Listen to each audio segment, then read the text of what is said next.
நீங்கள் பார்த்துக் கொண்டிருப்பது உங்கள் கதிர் டிவி.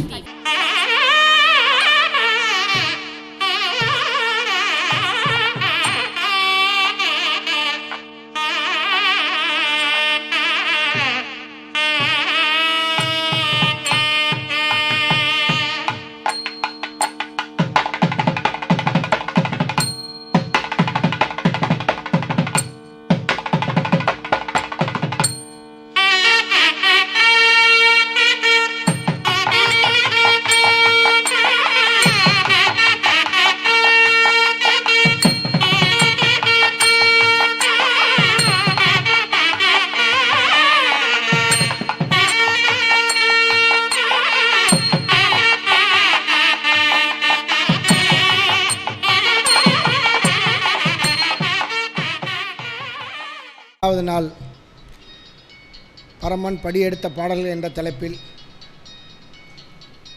இன்று திருநெல்வேலி நகரம் சிவதிரு சிவகாந்தி அவர்கள் சிறப்புரை நிகழ்த்த இருக்கிறார்கள். இந்த சிறப்புரைக்கு தலைமை தாங்கி தருமாறு முன்னாள் மாவட்ட பதிவாளர் ராஜபால் ஐயா அவர்களை தலைமை தருமாறு கேட்டுக்கொள்கிறேன். முன்னை பழம் பொருட்கும் முன்னை பழம் பொருளே பின்னை புதுமைக்கும் பேர்த்தும பெற்றியனை உன்னை பிரானக பெற்ற உன் சீரடியோம் உன்னடியார் தாழ் பணிவோம் ஆங்கவர்க்கே பாங்காவோம் அன்னவரே எங்கணவராவாரவருகந்து சொன்ன பரிசே தொழும்பாய் பணி செய்வோம் இன்ன வகையே எமக்கெங்கோ நல்குதியேல் என்ன குறையும் இலோமேலோரெம்பாவாய். திருச்சிற்றம்பலம்.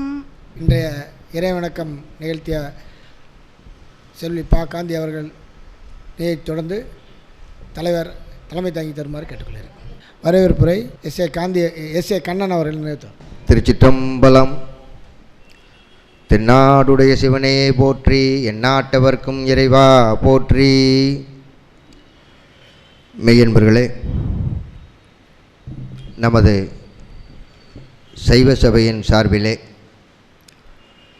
திருவெம்பாவை திருவிழா 2வது நாள் நிகழ்வாக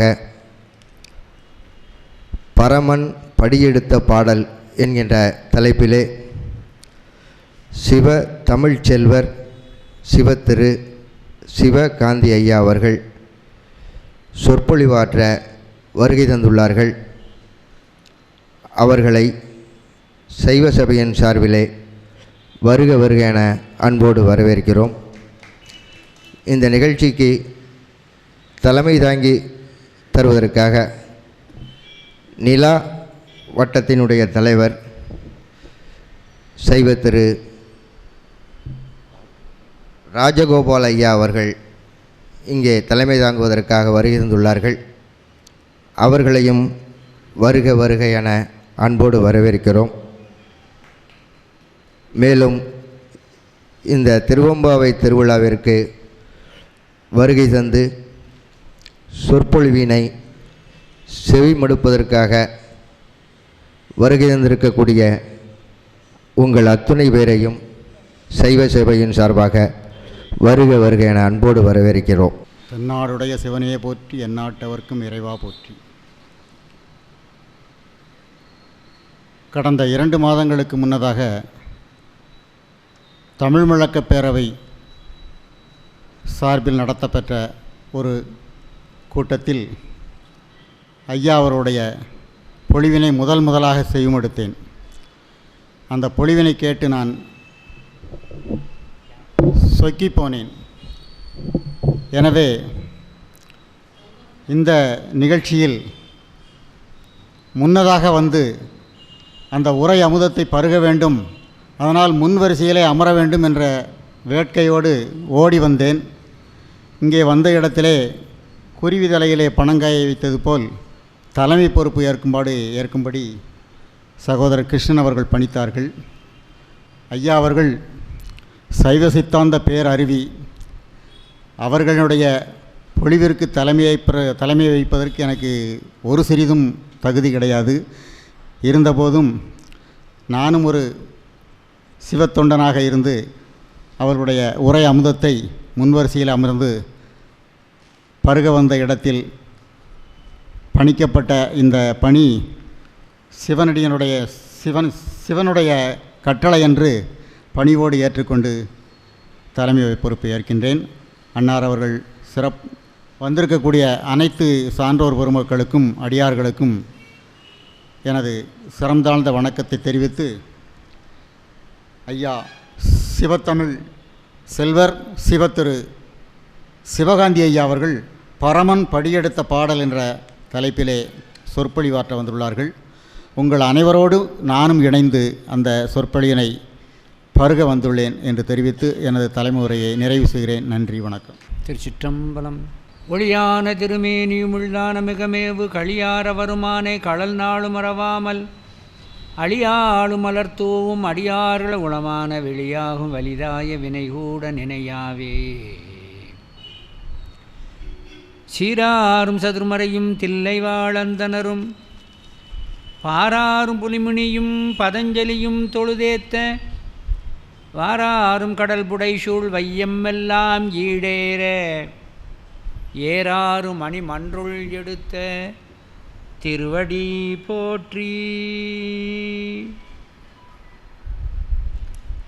தென்னவர்க்கு மந்திரியாய் மெய்ஞான உண்மையெல்லாம் தெரிய என்று மன்னு பெருந்துரை குறுந்தநிழல் கிழவன் உபதேச மார்க்கங்கேட்டு துண்ணும் எழில் புலியூரில் கோவை வாசகம் உரைத்து துகள் சேர் புத்தந்தனை முனவாதில் வென்ற வாதவூர் தாபதர் தாழ்த்தலை மேற்கொள்வாம். திருஷ்டமிடம். நம பார்வதி பதையே அரகர மகாதேவ. தென்னாடுடைய சிவனே போற்றி, எந்நாட்டவர்க்கும் இறைவா போற்றி. இவ்வூரிலே கோயில் கொண்டு எழுந்தருளி நமக்கெல்லாம் நல்வாழ்வு தந்து கொண்டிருக்கின்ற அன்னை காந்திமதி அம்பாள் உடனுரை சுவாமி நெல்லையப்பருடைய பொன்னார் திருவடியை அடியேன் போற்றி வணங்கி கொண்டு, அகில உலகினையும் இயக்குவதற்காக ஐந்தெழுத்தையே திருமேனியாக கொண்டு ஆடல் வல்லானாக காட்சி தருகின்ற நம் பெருமானது திருவடியினையும் அடியேன் போற்றி வணங்கி கொண்டு, உயிர்களுடைய கருவாசம் நீங்க திருவாசகம் அருளி செய்த மணிவாசக பெருமானுடைய பொன்னார் திருவடியை அடியேன் போற்றி வணங்கி, திருவருளும் குருவருளும் துணை நிற்க இந்த சைவ சபையினை பாரம்பரிய அந்த முறைப்படி நடத்தி செல்லுகின்ற மரியாதைக்கு உரிய தலைவர் மீ வள்ளிநாயகம் அவர்களுக்கும், இந்த பாளையங்குட்டை சைவ சபையினுடைய துணைத் தலைவர் திரு சுந்தர சுப்பிரமணியன் அவர்களுக்கும், அமைச்சர் வே கிருஷ்ணன் அவர்களுக்கும், என்பால் அடிக்கடி தொடர்பு கொண்டிருக்கின்ற மரியாதைக்குரிய அடியார் கண்ணன் அவர்களுக்கும், இந்த நிகழ்வுக்கு பங்கேற்றிருக்கின்ற மதிப்பிற்குரிய சிவத்தொண்டர் ராஜகோபால் ஐயா அவர்களுக்கும், இங்கே வருகை தந்திருக்கின்ற ஆன்மீக பெருமக்கள் அனைவருக்கும் என்னுடைய அன்பான வணக்கத்தை தெரிவித்துக் கொள்ளுகின்றேன். சைவ பெரியோர்களே, சரித்திரங்களை படிக்கின்ற பொழுது பொற்காலம் என்று ஒரு வரும். இதே போல் சைவர்களுக்கு பொற்காலம் என்று சொல்லக்கூடியது இந்த மார்கழி மாதம். இந்த மார்கழி மாதம் என்று சொல்லக்கூடியது வழிபாட்டிற்கென்றே ஒதுக்கப்பட்டது. வழிபாட்டிற்கென்றே இந்த மார்கழி மாதம் ஒதுக்கப்பட்டிருக்கின்ற காரணத்தினாலே உலகியல் விவகாரங்கள், திருமணம் போன்ற மங்கள நிகழ்வுகள் வைப்பதில்லை. இது வழிபாட்டிற்கென்றே ஒதுக்கப்பட்ட காரணத்தினாலே மங்கள நிகழ்வு அதன் காரணத்தினால் வைக்கப்படுவதில்லை என்ற காரணத்தினாலே ஒரு கருத்தை தெளிவாக தெரிந்து கொள்ள வேண்டும். மார்கழி மாதம் சூனிய மாதம் அல்ல. இது மிகுந்த ஒரு மங்களம் பொருந்திய அருமையான ஒரு மாதம். இந்த மார்கழி மாதத்திலேயே ஒரு சிறப்பு என்னவென்று சொன்னால், ஒரு வழிபாடு என சொல்லக்கூடியது ஒரு நட்சத்திரத்தை வைத்து, அதாவது திருவாதிரை நட்சத்திரத்தை ஈராக வைத்து அந்த 10 நாட்களும் செய்யப்படுகின்ற அதிகாலை வழிபாடு. நமக்கு ரொம்ப தூக்கம் வர்றதே இந்த மாதம்தான். ஆனால் இந்த மாதத்தில் தான் அதிகாலை வழிபாடு. இந்த அதிகாலை வழிபாடு, அதுவும் நடராஜ பெருமானுடைய திருமுன்னரே இந்த வழிபாடு நடைபெறுகிறது. ஆக அந்த நடராஜ பெருமான் திருமுன்னே நடைபெறுகின்ற இந்த வழிபாட்டிலே ஒரு சிறப்பு என்னவென்றால், முழுக்க முழுக்க திருவம்பாவையை விண்ணப்பம் செய்வதுதான் வழிபாடு.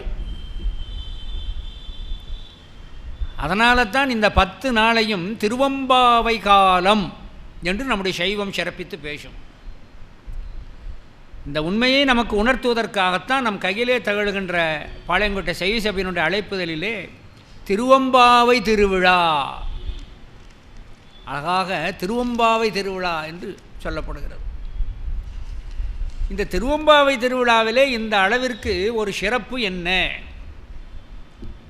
ஏன் அப்பெருமான் திருமுன்னரே திருவம்பாவை பாடலை ஓதுவதுதான் ஒரு பெரிய வழிபாடு என்று ஏன் வைக்கப்பட்டிருக்கிறது என்பதை லேசாக சிந்தனை செய்தல் வேண்டும். ஒரு தாயும் தந்தையும் தன்னுடைய பிள்ளையை எழுப்பி அவனை மூழ்கும்படியாக நன்றாக நீராட்டி அவனுக்கு உணவினை ஊட்டி அந்த குழந்தைக்கு நன்றாக உடுப்புகளை அணிவித்து அவன் பைகளிலே புத்தகம், நோட்டு, பேனா, பென்சில், குடிப்பதற்கு தண்ணீர், இடையிலே உண்பதற்கு ஒரு ஸ்நாக்ஸ், சில குழந்தைகளுக்கு செல்ஃபோனும் சேர்த்து, என்னது அவசியம் வயிற்றில் வைப்போம். இவ்வளவும் கொடுத்து நம்ம பள்ளிக்கூடத்திற்கு அனுப்புகிறோம். இப்படி அனுப்புகின்ற அந்த குழந்தை பள்ளிக்கூடம் அனுப்புவதனுடைய நோக்கம் ஆசிரியரிடம் பாடம் கற்க, புத்தகத்தை கொடுத்து அனுப்பியதன் நோக்கம் புத்தகத்தை பார்த்து படிக்க, நோட்டும் பேனாவும் பென்சிலும் கொடுத்து அனுப்பியதனுடைய நோக்கம் அதை எழுதுவதற்கு. இந்த நோக்கத்தில் அனுப்பப்பட்ட அந்த குழந்தை அந்த காரியங்களை செய்தால் அவன் பயனடைகிறான், பெற்றோர்களும் நிம்மதி அடைவார்கள். இப்படி அனுப்பப்பட்ட அந்த குழந்தையானது பள்ளிக்கு போகிறேன் என்ற பெயரிலே பள்ளியிலே கையிலே இருக்கின்ற பையனை ஒரு இடத்திலே வீசி எறிந்து விட்டு வீடியோ கேம்ஸ் பார்த்து விட்டு வீட்டுக்கு திரும்புகிறான். நானும் பள்ளிக்கு சென்று வந்தேன் என்று சொல்லுகிறான். இப்படி சென்று வந்த அந்த குழந்தை பள்ளிக்கு செல்லாது, நோக்கத்தை நிறைவேற்றாது வருகிறான். இதனால் பெற்றோர்களுக்கு இழப்பன்று, அவன் தன்னைத்தானே ஏமாற்றிக் கொள்கிறான். அதனுடைய இழப்பு அந்த மாணவனுக்குத்தான் பெரும் இழப்பு. எப்படி பெற்றோர்களால் அனுப்பப்பட்ட அந்த குழந்தை அந்த நோக்கம் நிறைவேறாத போது மாணவனுக்கு பெரும் இழப்போ, அதை போல எல்லா உயிர்களுக்கும் தாயும் தந்தையுமாய் இருக்கின்ற பரம்பொருளானவர் இந்த மானுட சட்டையை கொடுத்து தலை, கை, கால், கண், முகம் எல்லாவற்றையும் கொடுத்து இந்த உலகிற்கு அனுப்புகிறான். எதற்காக அனுப்புகிறான்? அழகாக நூல்களிலே சொல்லப்பட்டது. வணங்க தலை வைத்து வார்களல்வாய் வாழ்த்த வைத்து. இந்த அங்கங்கள் ஏன் கொடுக்கப்பட்டிருக்கிறது என்பதை நாவுக்கரசு சுவாமிகள் அதற்குன்னே ஒரு பதிகத்தை வச்சிருக்கிறார், திருவங்கமாலை. தலையே நீ வணங்காய் என்று. இப்படி அவன் அனுப்புகின்ற அந்த நோக்கத்திலே அதன்படி நடவாத ஜென்மங்கள், அதற்கென்றே ஒரு பாட்டு இருக்கிறது. நந்தவனத்தில் ஓர் ஆண்டி 4 மாதமாய் குயவனை வேண்டி கொண்டு வந்தான் ஒரு தோண்டி, அதை கூத்தாடி கூத்தாடி போட்டுடைத்தாண்டி.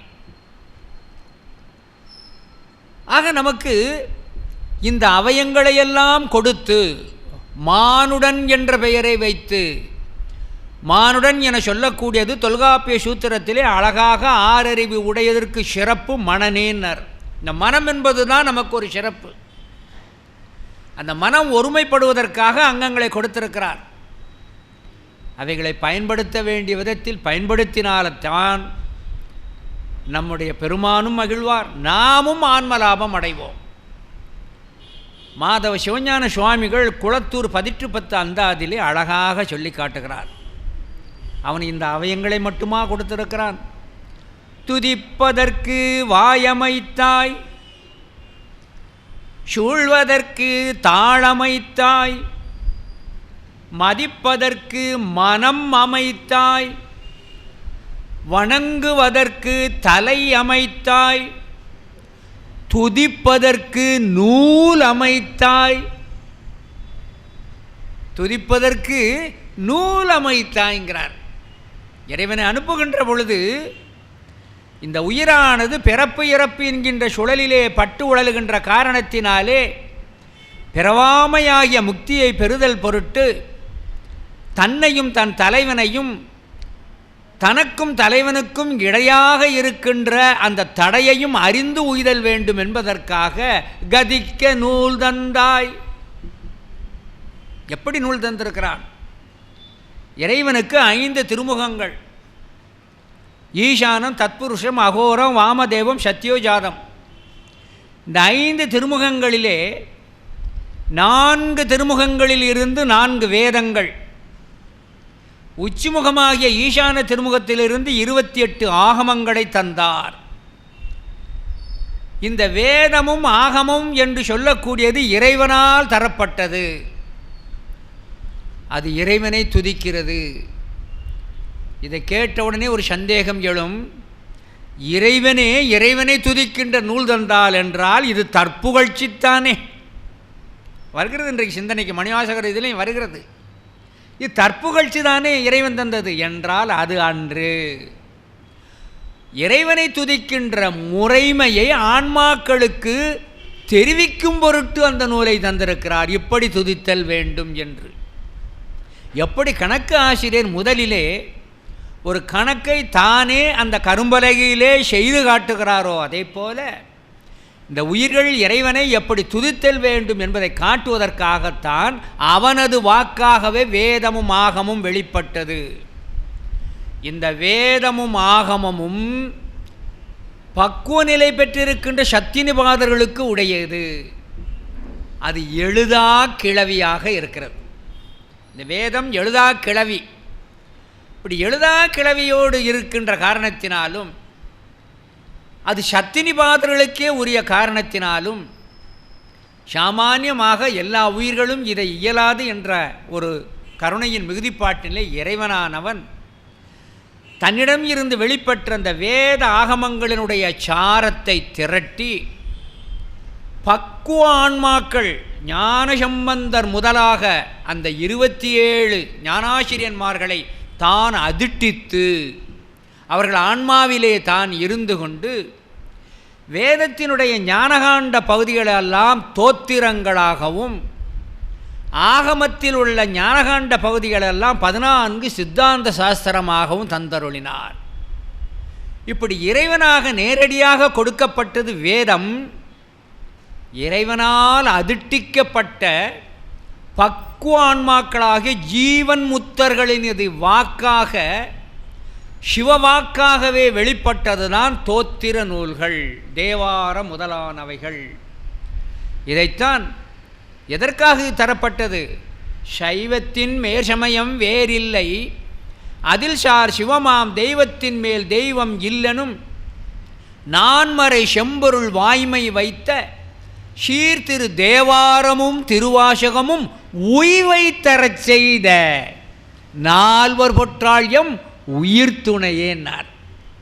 இந்த உயிரானது முக்தி பேரை பெறுவதற்கு அழைத்து செல்வதற்கு ஒரு உயிர் துணை வேண்டும் என்பதற்காகத்தான் இந்த தேவாரம் திருவாசகங்கள் முதலில் வெளிப்பட்டது. இந்த தேவார திருவாசகங்கள் இவைகளெல்லாம் சொல்லக்கூடியது எழுது மாமறை என்று பெயர். வேதாகமத்திற்கு எழுதா மாமறை, அது சத்தினிபாதருக்கு உரியது. ஆனால் இந்த தோத்திர நூல்கள் என சொல்லக்கூடியது எழுது மாமறை.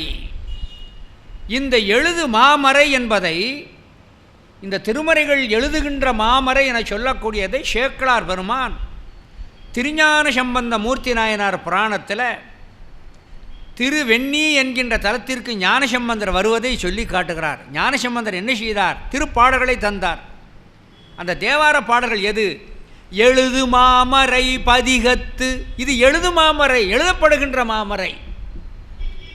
எனவே எழுது மாமறை பதிகத்து இசை முழுதும் பாடி முதல் வரை போற்றி முன் தொழுது போந்து எய்தினார் சோலை சூழ் பழுதியில் சீர் திருவெண்ணி அம்பதியில். எனவே இந்த தேவாரம், திருவாசகம் முதலானவைகள் எழுதும் மாமறை. இந்த எழுதும் மாமறை என சொல்லுகின்ற பொழுது இந்த திருமறைகள் ஏன் வெளிப்பட்டது என்றால், ஆன்மாக்கள் உய்து கூடும் பொருட்டு ஞானசம்பந்தர் முதலானவர்கள் துதித்தது தன் பொருட்டு அன்று, தன்னுடைய களிப்பிற்காக அன்று, மண்ணுலகிலே இருக்கின்ற எல்லா உயிர்களும் இன்பம் அடையும் பொருட்டு. இப்போ இறைவனுக்கு துதி செய்கின்ற விதமாக எழுதுமறை ஒன்று இருக்கிறது, எழுதாமறையும் இருக்கிறது. இதில் இறைவனுக்கு எதில் அதிக பிரியம்? ஒரு சின்ன சிந்தனை. எதில் அதிக பிரியம் என சொல்லுகின்ற பொழுது இதில் பிரியம் அதிகம் என்று பொருள் கொள்ள வேண்டும், மற்றவற்றை வெறுக்கிறாருங்கிற அர்த்தம் எடுத்துடப்படாது. அந்த சபையில் முதல்ல ஒரு விண்ணப்பம் செய்து கொள்கிறேன். இந்த எழுது மாமறையை விட எழுதா மாமறை பிரியமா, எழுதா மாமரை விட எழுதும் மாமரை பிரியமா என்றால், நம்முடைய நூல்களிலே எழுதும் மாமறையாகிய தோத்திர நூல்களையே சிவம் விரும்புகின்றார். ஏன் இதற்கு ஆதாரம் இருக்கிறதா என்றால், நம் அனைவருக்கும் தெரியும், இந்த உலகிலேயே எல்லாவற்றிற்கும் ஒரு அமைதி, ஒரு நிறுத்தம் என்று ஒன்று உண்டு, ஒரு ஸ்டாப்பிங் சொல்கிறோம் இல்லையா உண்டு. ஆனால் எப்பொழுதுமே அசைந்து ஆடிக்கொண்டிருக்கின்ற ஒரே ஒருவர் நம்முடைய நடராஜ பெருமான் ஒருவர் தான். நடராஜ பெருமான் ஒருவர் தான். அவர் ஆட்டம் ஓய்வது இல்லை, எப்பொழுதுமே ஆடிக்கொண்டிருக்கிறான். விடாது ஆடிக்கொண்டிருக்கின்ற காரணத்தினாலே தான் அவனுக்கு ஆடல் வல்லான் என்று பெயர். நம்ம என் பேத்தி வந்து ஆடினான்னா ஒரு 1/4 மணி நேரம் கழித்த பிறகு ஒரு ஒதுக்குப்புறத்தில் கூட்டு போய் முகத்தை எல்லாம் தொடச்சி விட்டு ஒரு சிறு தேநீரை கொடுத்து இந்த மின்விசிறி கீழே கொஞ்சம் உட்காருன்னு இளைப்பார வைப்போம். ஆனால் அந்த பெருமான ஆட்டம் எப்படி? ஓய்வில்லாத ஆட்டம். இந்த ஓய்வில்லாத ஆட்டம் எப்படி? அவனது கால் சலியாத கால். அதனால தான் அவருக்கு பதம் சலியார்னு பேர். இந்த பதம் சலியார் என்பதைத்தான் ஒரு முனிவரே தனக்கு பெயராக வைத்திருக்கிறார். நடராஜருடைய பேர் இது, பதம் சலியார். இது குமரகுருபரர் சுவாமிகள் சிதம்பரம் மும்மணி கோவையில் சொல்லி காட்டுறார், பதம் சலியார் என்று சொல்லி காட்டுகிறார். அப்போ இடைவிடாது நடக்கின்ற அந்த நடனத்தின் போது நந்தி மிருதங்கம் கொட்டுவார், வானாசுரன் குடமுழா கொட்டுகிறார், அம்மையும் முழவு அடிக்கிறாள், விஷ்ணுவும் அங்கே முழவு அடிக்கிறார். இன்னும் எத்தனையோ வாத்தியங்கள் ஒலிக்கிறது. எத்தனையோ வாத்தியங்கள் ஒலித்தாலும் ஆடல் வல்லானுடைய காது மட்டும் எங்கே இருக்கிறதாம்? திருவிசைப்பாவிலே திருவாலி அமுதனார் கோயில் என்கின்ற அந்த பதிகத்தில் அந்த திருவிசைப்பாலை சொல்லி காட்டுகிறார். எத்தனை வாத்தியங்கள் எத்தனை பேர்கள் இருந்து ஆடிக்கொண்டாலும் திருவஞ்சைக்களத்திலே தான் ஆட்கொண்ட சுந்தரமூர்த்தி நாயனார் கைலையிலே வந்து அவன் தமிழிலே தூய தேவாரம் பாடிக்கொண்டிருக்கிறாரே, அதையே கேட்டுக்கொண்டு ஆடுகிறாராம். எவ்வளோ அழகாக அந்த திருவாலி அமுதனார் குறிப்பிடுகிறார் பாருங்கள். திருவிசைப்பால் வருகிறது, தில்லை சிற்றம்பலம் நின்றன்னுள் அடிகள் அவரை நம்பி ஆரூரன் அவர்கள் இசைபாட. யார்? நம்பி ஆரூரன் அவர்கள் இசைபாட கொடியும் விடையும் உடைய கோலக்குழகன் நாடுமே. அப்போ தமிழுக்கு எவ்வளவு ஏற்றம் பாருங்க. திருவாரூர் உலான்னு ஒன்று இருக்கிறது, அந்தக கவி வீரராக முதலியார் பாடினது. அவர் ஏன் அந்தக கவினா அதிலே பெயரிலே தெரிகிறது, கண்ணிலே பார்வை இல்லை. தமிழ் கற்க வேண்டும் என்ற ஆர்வத்தினாலே ஒருவரை தமிழை வாயினால் சொல்லச் சொல்லி அந்த எழுத்துக்களை அவர் முதுகில் எழுதுவார். அவர் அதை வைத்துக்கொண்டு ஆனாவனா படித்து இலக்கணமும் படிச்சிட்டார். அவர் தனக்கு கிடைத்த ஒரு ஞானத்தை வைத்துக்கொண்டு திருவாரூர் பெருமான் மீது ஒரு உலா பாடினார். இந்த உலான்னா உங்களுக்கு தெரியும், பாட்டுடை தலைவன் சிவன் உலா போவார். அதை தலைவியாகிய அந்த ஆன்மாக்கள் பார்க்கும். உலாவை கண்ட இந்த ஆன்மாக்களாகிய இந்த பெண்கள் அவர் மீது மோகம் கொள்ளுவார். அப்படி ஒரு பெண்ணானவள் மோகம் கொண்டாள்.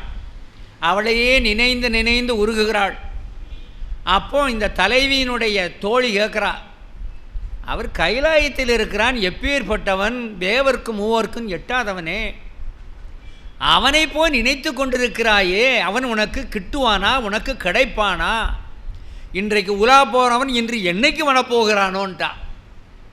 உடனே இந்த தலைவி சொல்வா, அவன் கையில் இருக்கிறானோ எங்கே இருக்கிறானோ அவனை வரவழைப்பதற்கு எனக்கு வழி தெரியும்னார்.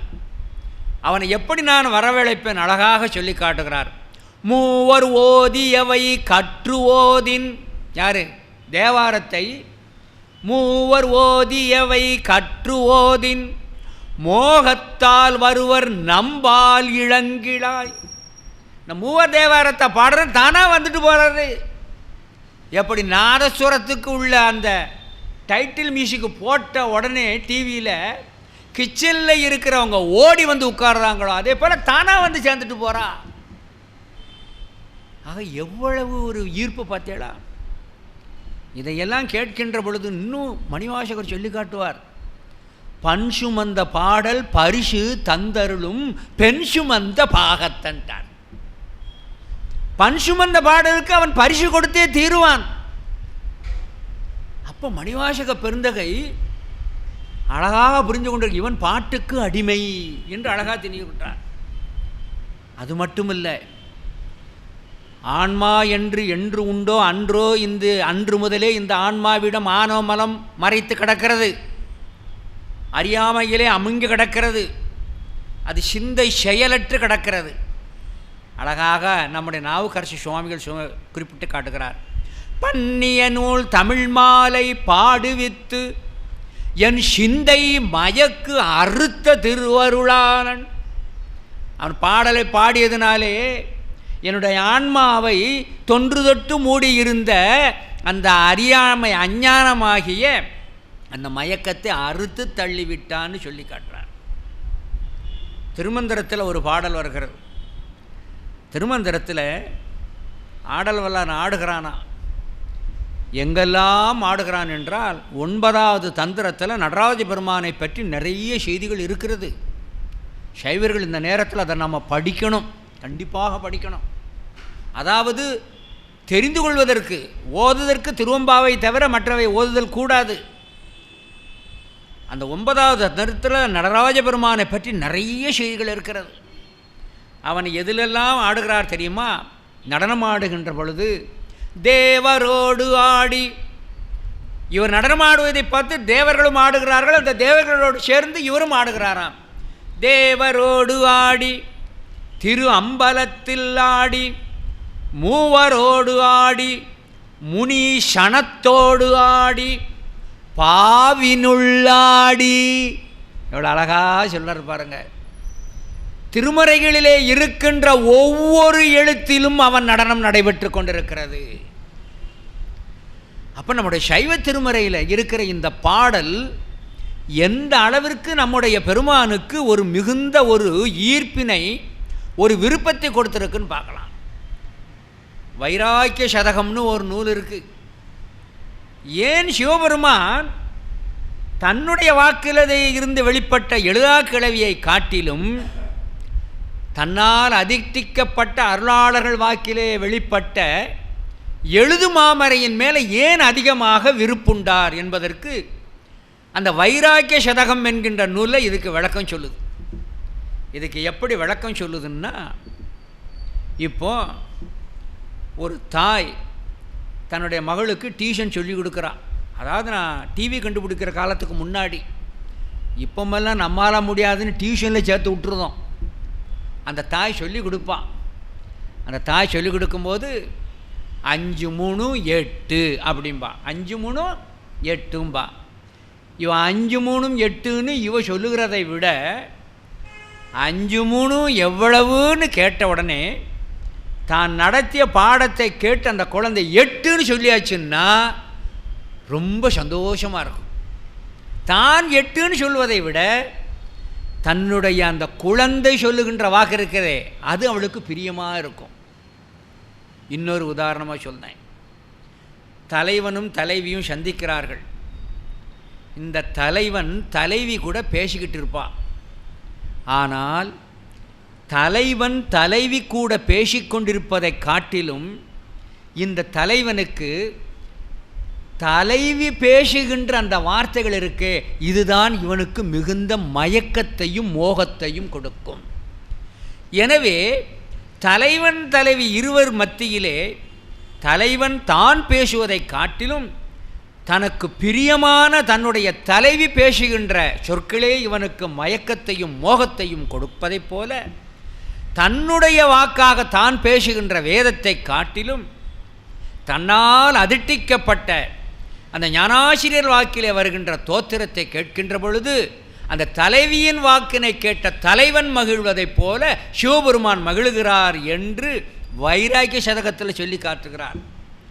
ஒளித்திடும் பவப்பகை விரைந்து உள்ளமே ஓதும் முழுதுணர்வோர் பழிச்சுமை பாடலை அறற்கு அவை விடற்கு இளம் பாவையர் உரை போதும். ஒரு இளங்கண்ணியர் பேசுகின்ற பொழுது தான் பேசுவதை காட்டிலும் தன்னுடைய தலைவி பேசுவதை கேட்டு ஆனந்தப்படுவதைப் போல தன்னால் அதிர்ஷ்டிக்கப்பட்டிருக்கின்ற ஞானாசிரியன்மார்களுடைய துதியை கேட்டே இறைவன் என்ன செய்கிறான்? அவன் மிகுந்த ஒரு விருப்பம் அடைகிறான். ஆகையினாலே தான் இந்த பாடுதல் ஒன்றையே வழிபாடாக வைத்திருக்கிறது திருவம்பாவை காலத்தில். இப்போ புரியுதா? இதுக்கு வேறு ஒன்றும் கிடையாது. அவருக்கு விசேஷமான அந்த திருமஞ்சன மாற்றார் முதலானவெல்லாம் திருவாதிரை அன்னைக்கு தான். மற்றபடி நடராஜ பெருமானுக்கு அந்த 20 திருப்பாடல்களையும் ஓதுதல். அதனால்தான் இதுக்கு திருவம்பாவை காலம். ஏனெனில் அவன் பாடலை மிகவும் உகக்கின்றான். இந்த பாடலை ஏன் அவன் இன்னும் உகக்கின்றான் என்பதற்கு இன்னும் ஒரு காரணம் இருக்கிறது. ஞானாசிரியன் வாக்கிலே வந்த அந்த வாக்குகள் எதற்காக வந்திருக்கிறது என சொன்னால், நம்முடைய சைவத்தினுடைய அடிப்படை கொள்கை மானுடர்கள் மட்டும் கதியடைதல் வேண்டும் என்பது அன்று. ஓரறிவு படைத்த உயிர் முதல் 6 அறிவு படைத்த மனிதன் வரை, ஏன் விண்ணிலே இருக்கின்ற தேவர்கள் முதலான அனைவருமே கதியடைதல் வேண்டும் என்பதைத்தான் சைவம் விரும்புகிறது. இதுதான் சைவத்திலே அடிப்படை கொள்கை. எல்லோரும் இன்புற்றிருக்க நினைப்பதுவே அல்லாமல் வேறொன்றறியோம் பராபரமே, யாம் பெற்ற இன்பம் பெருகையும் வையகம் என்றார் ஞானசம்பந்தர். அழகா சொல்றார், வாழ்க அந்தனர் வானவராணின வீழ்க தன்புணல் வேந்தனு ஓங்குக ஆழ்க தீயது எல்லாம் அரண் நாமமே சூழ்க வையமும் துயர் தீர்கவே. எவ்வளோ அழகா சொல்லி காட்டார் பாருங்க. அதே மாதிரி பாருங்க, வான்மையில் வளாது பெய்க மலிவளம் சுரக்க மன்னன் கோன்முறை அரசு செய்த குறைவிலாது உயிர்கள் வாழ. ஆக எல்லா உயிர்களும் கதியடைதல் வேண்டும் என்பதுதான் இந்த அருளாளர்களுடைய வாக்கு வெளிப்பட்டிருக்கிறது. இதுக்கு நான் பட்டியல் கொடுக்குறேன். நம்முடைய திருமுறையிலே இருக்கிற வாக்குகள் அனைத்தும் எல்லா உயிர்களும் கழிகூற. இந்த இடத்திலே திருவம்பாவை பாடப்படுகிறது என்றால் கண் காது செவி எல்லாமே நம்ம வைத்திருக்கின்ற மட்டும் இதை ஆனந்தப்படுவதில்லை. இந்த இடத்திலே இருக்கின்ற கொசு முதலாக பல்லி முதலாக எல்லா உயிர்களுமே கேட்டு ஆனந்தமுறும். அவர்களும் கதியடைவார்கள். எல்லா உயிர்களும் கதியடைவதற்கே திருமறைகள் வந்திருக்கிறது என்பதை பெரிய புராணத்தை கூர்ந்து பார்க்கணும். ஞானசம்பந்தருடைய முதல் திருவாக்கு தோடுடைய செவியன். இந்த தோடுடைய செவியன் எப்படி பாடப்பட்டது அந்த நிலையை சேக்கலார் சொல்கிறார் பாருங்க. எல்லையிலா மறையுடன் எடுத்த எழுதுமறை வந்துருச்சு பார்த்தீங்களா?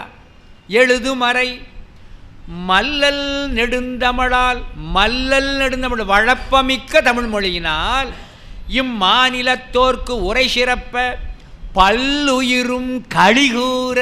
சேகலார் போட்டார், இதுக்காக அவர் பாடுறார்.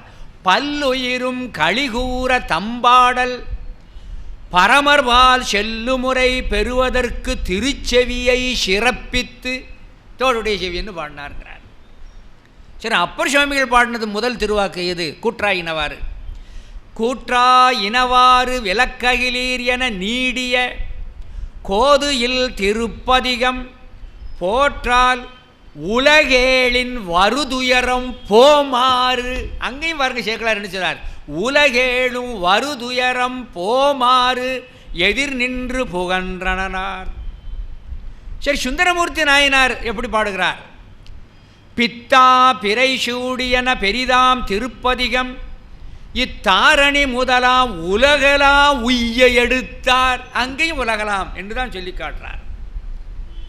திருமூல தேவநாயனார் திருமந்திரத்தை எடுத்தாரே, ஏன் திருமந்திரத்தை பாடினார்? ஊன் உடம்பில் பிறவிவிடம் தீர்ந்து உலகத்தோர் உய்ய. எது உலகத்தோர் உய்ய? திருமந்திரம் வெளிப்பட்டது என்று சேக்கிழார் பெருமானும் இந்த திருமூல தேவநாயனார் புராணத்தில் சொல்றார். மணிவாசக பெருமான் இதை பாடினது எதற்கு என்பதற்கு நம்முடைய திருவாதவூரர் புராணத்தில் ஒரு வித்தியாசமாக சொல்கிறார். எப்பா, இறைவனை அடைவதற்கு ஒரு எளிய மார்க்கம் இருக்கிறது. அவன் தன்னால் என்றபடி ஒரு பாடலை பாடிவிட்டால் பாடினவர்களுக்கு இறங்குகின்ற குணம் இருக்கிறதை இதை தெரிந்து கொண்டு நீங்கள் பாடுங்கள்னு சொன்னார். இந்த மணிவாசகர் மட்டும் கொஞ்சம் வித்தியாசம். இந்த பாடலுக்கு சிறப்பு கொடுத்தார். மற்றவர்களுடைய பாடல் தொடக்கத்தின் போது உலகுயிர்கள்னாரு. ஆனால் இங்கே உலகுயிர்களை முன்னிலைப்படுத்தி கடவுள் மாமுனிவர் திருவாதவூரர் புராணத்தில் அன்பிலாத பண்பிலரேனும் தம்மை, யாரை? சிவனை, தம்மை பாடினர்க்கு இறங்குவார் என்று தன்னை பாடிவிட்டால் அவன் யாராக இருந்தாலும் கருணை செய்தல் வேண்டும் என்ற தயாகுணம் படைத்தவன் என்று என்பெரு நமச்சிவாய வாழ்க என்று எடுத்து அவனை பாடத் தொடங்கினாலே என்ன செய்வான்? நமக்கு கருணை செய்வான் என்று அங்கே அழகாக அங்கே சொல்லி காட்டுகிறார். இப்போ ஞானாசிரியன்மார்கள் ஞானசம்பந்தர் முதலானார் அனைவரும் சென்று கொண்டே இருப்பார்கள், வணங்குவார்கள், அமர்ந்திருப்பார்கள், தூங்குவது போல் படித்திருப்பார்கள். திடீரென்று எந்த நேரத்தில் எந்த வாக்கு வெளிப்படும் என்று சொல்ல இயலாது. ஒரு தலத்திற்கு செல்லுகின்ற பொழுது வழியிடையிலே பாட்டு வரும், வீதியிலே வருகின்ற பொழுது திருப்பதிகம் வரும், கோயிலுக்குள் தான் அமர்ந்திருக்கின்ற பொழுது திருப்பதிகம் வரும். இன்னும் பல இடங்களிலே பலவாக இந்த வாக்குகள் வெளிப்பட்டது. அந்த வாக்குகளை எல்லாம் அந்த ஞானாசிரியன்மார்கள் பாட பாட அருகிலே இருக்கின்ற சைவ திருத்தொண்டர்கள் ஏட்டிலே உடனே எழுதினார்கள். ரொம்ப முக்கியம்.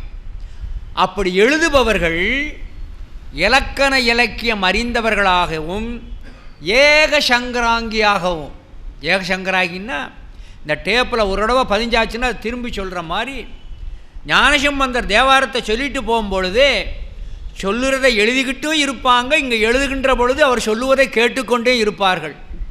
என்ன சொன்னார்கள் என்பதை அவர்கள் ஒரு எழுத்து கூட மறக்கவே மாட்டார்கள், விடுபடவும் செய்யாது. அப்பேற்பட்டவர்களால் அருகிலே இருக்கின்ற அடியார்களால் எழுதப்பட்டது தான் தேவார முதலான திருமுறைகள். ஞானசம்பந்தர் கூட அடியார்கள் சென்றார்கள், நாவுக்கரசருடன் அடியார்கள் சென்றார்கள், சுந்தரருடன் அடியார்கள் சென்றார்கள்னா சும்மா போகலை. அங்கே இருந்து கொண்டு திருவாக்கு வருகின்ற பொழுது ஏட்டிலே எழுதுவார்கள். திருஞான சம்பந்த மூர்த்தி நாயனார் முதலானோர் ஓய்வெடுக்கின்ற நேரத்தில் இந்த அடியார்கள் கூடி நின்று ஒருவர் சொன்ன அந்த திருப்பாடலை மற்றவர்கள் படியெடுத்தார்கள். இப்படி ஒருவர் சொல்ல ஒருவர் படியெடுக்கிறது நிறைவேறுப்பா. இப்படி திருமுறைகளை படியெடுத்து கொடுத்தல் என்பது சைவத்திலே ஒரு பெரிய திருத்தொண்டு. அதைத்தான் இன்று நாம் திருமுறைகளை அச்சிட்டு வழங்கி அந்த புண்ணியத்தை பெற்றுக்கொண்டிருக்கிறோம். உதாரணமாக எடுத்துக்கொண்டால் திருஞான சம்பந்த மூர்த்தி நாயனார் திருவாக்கில் இருந்து வெளிப்பட்ட அந்த பதிகங்களை எல்லாம் அருகிலே நின்று உடனுக்குடன் எழுதுகின்ற வல்லமை பெற்றவர் ஞானசம்பந்த பெருமானுடைய தாய்மாமன் உறவு கொண்ட சம்பந்த சரணாலயர் என்று சொல்லுவார்கள். நிறைய பேர் எழுதுவார்கள். சம்பந்த சரணாலயர் தான் கூடவே போயிருக்கிறார். அவருடைய தொண்டு அரிய தொண்டு.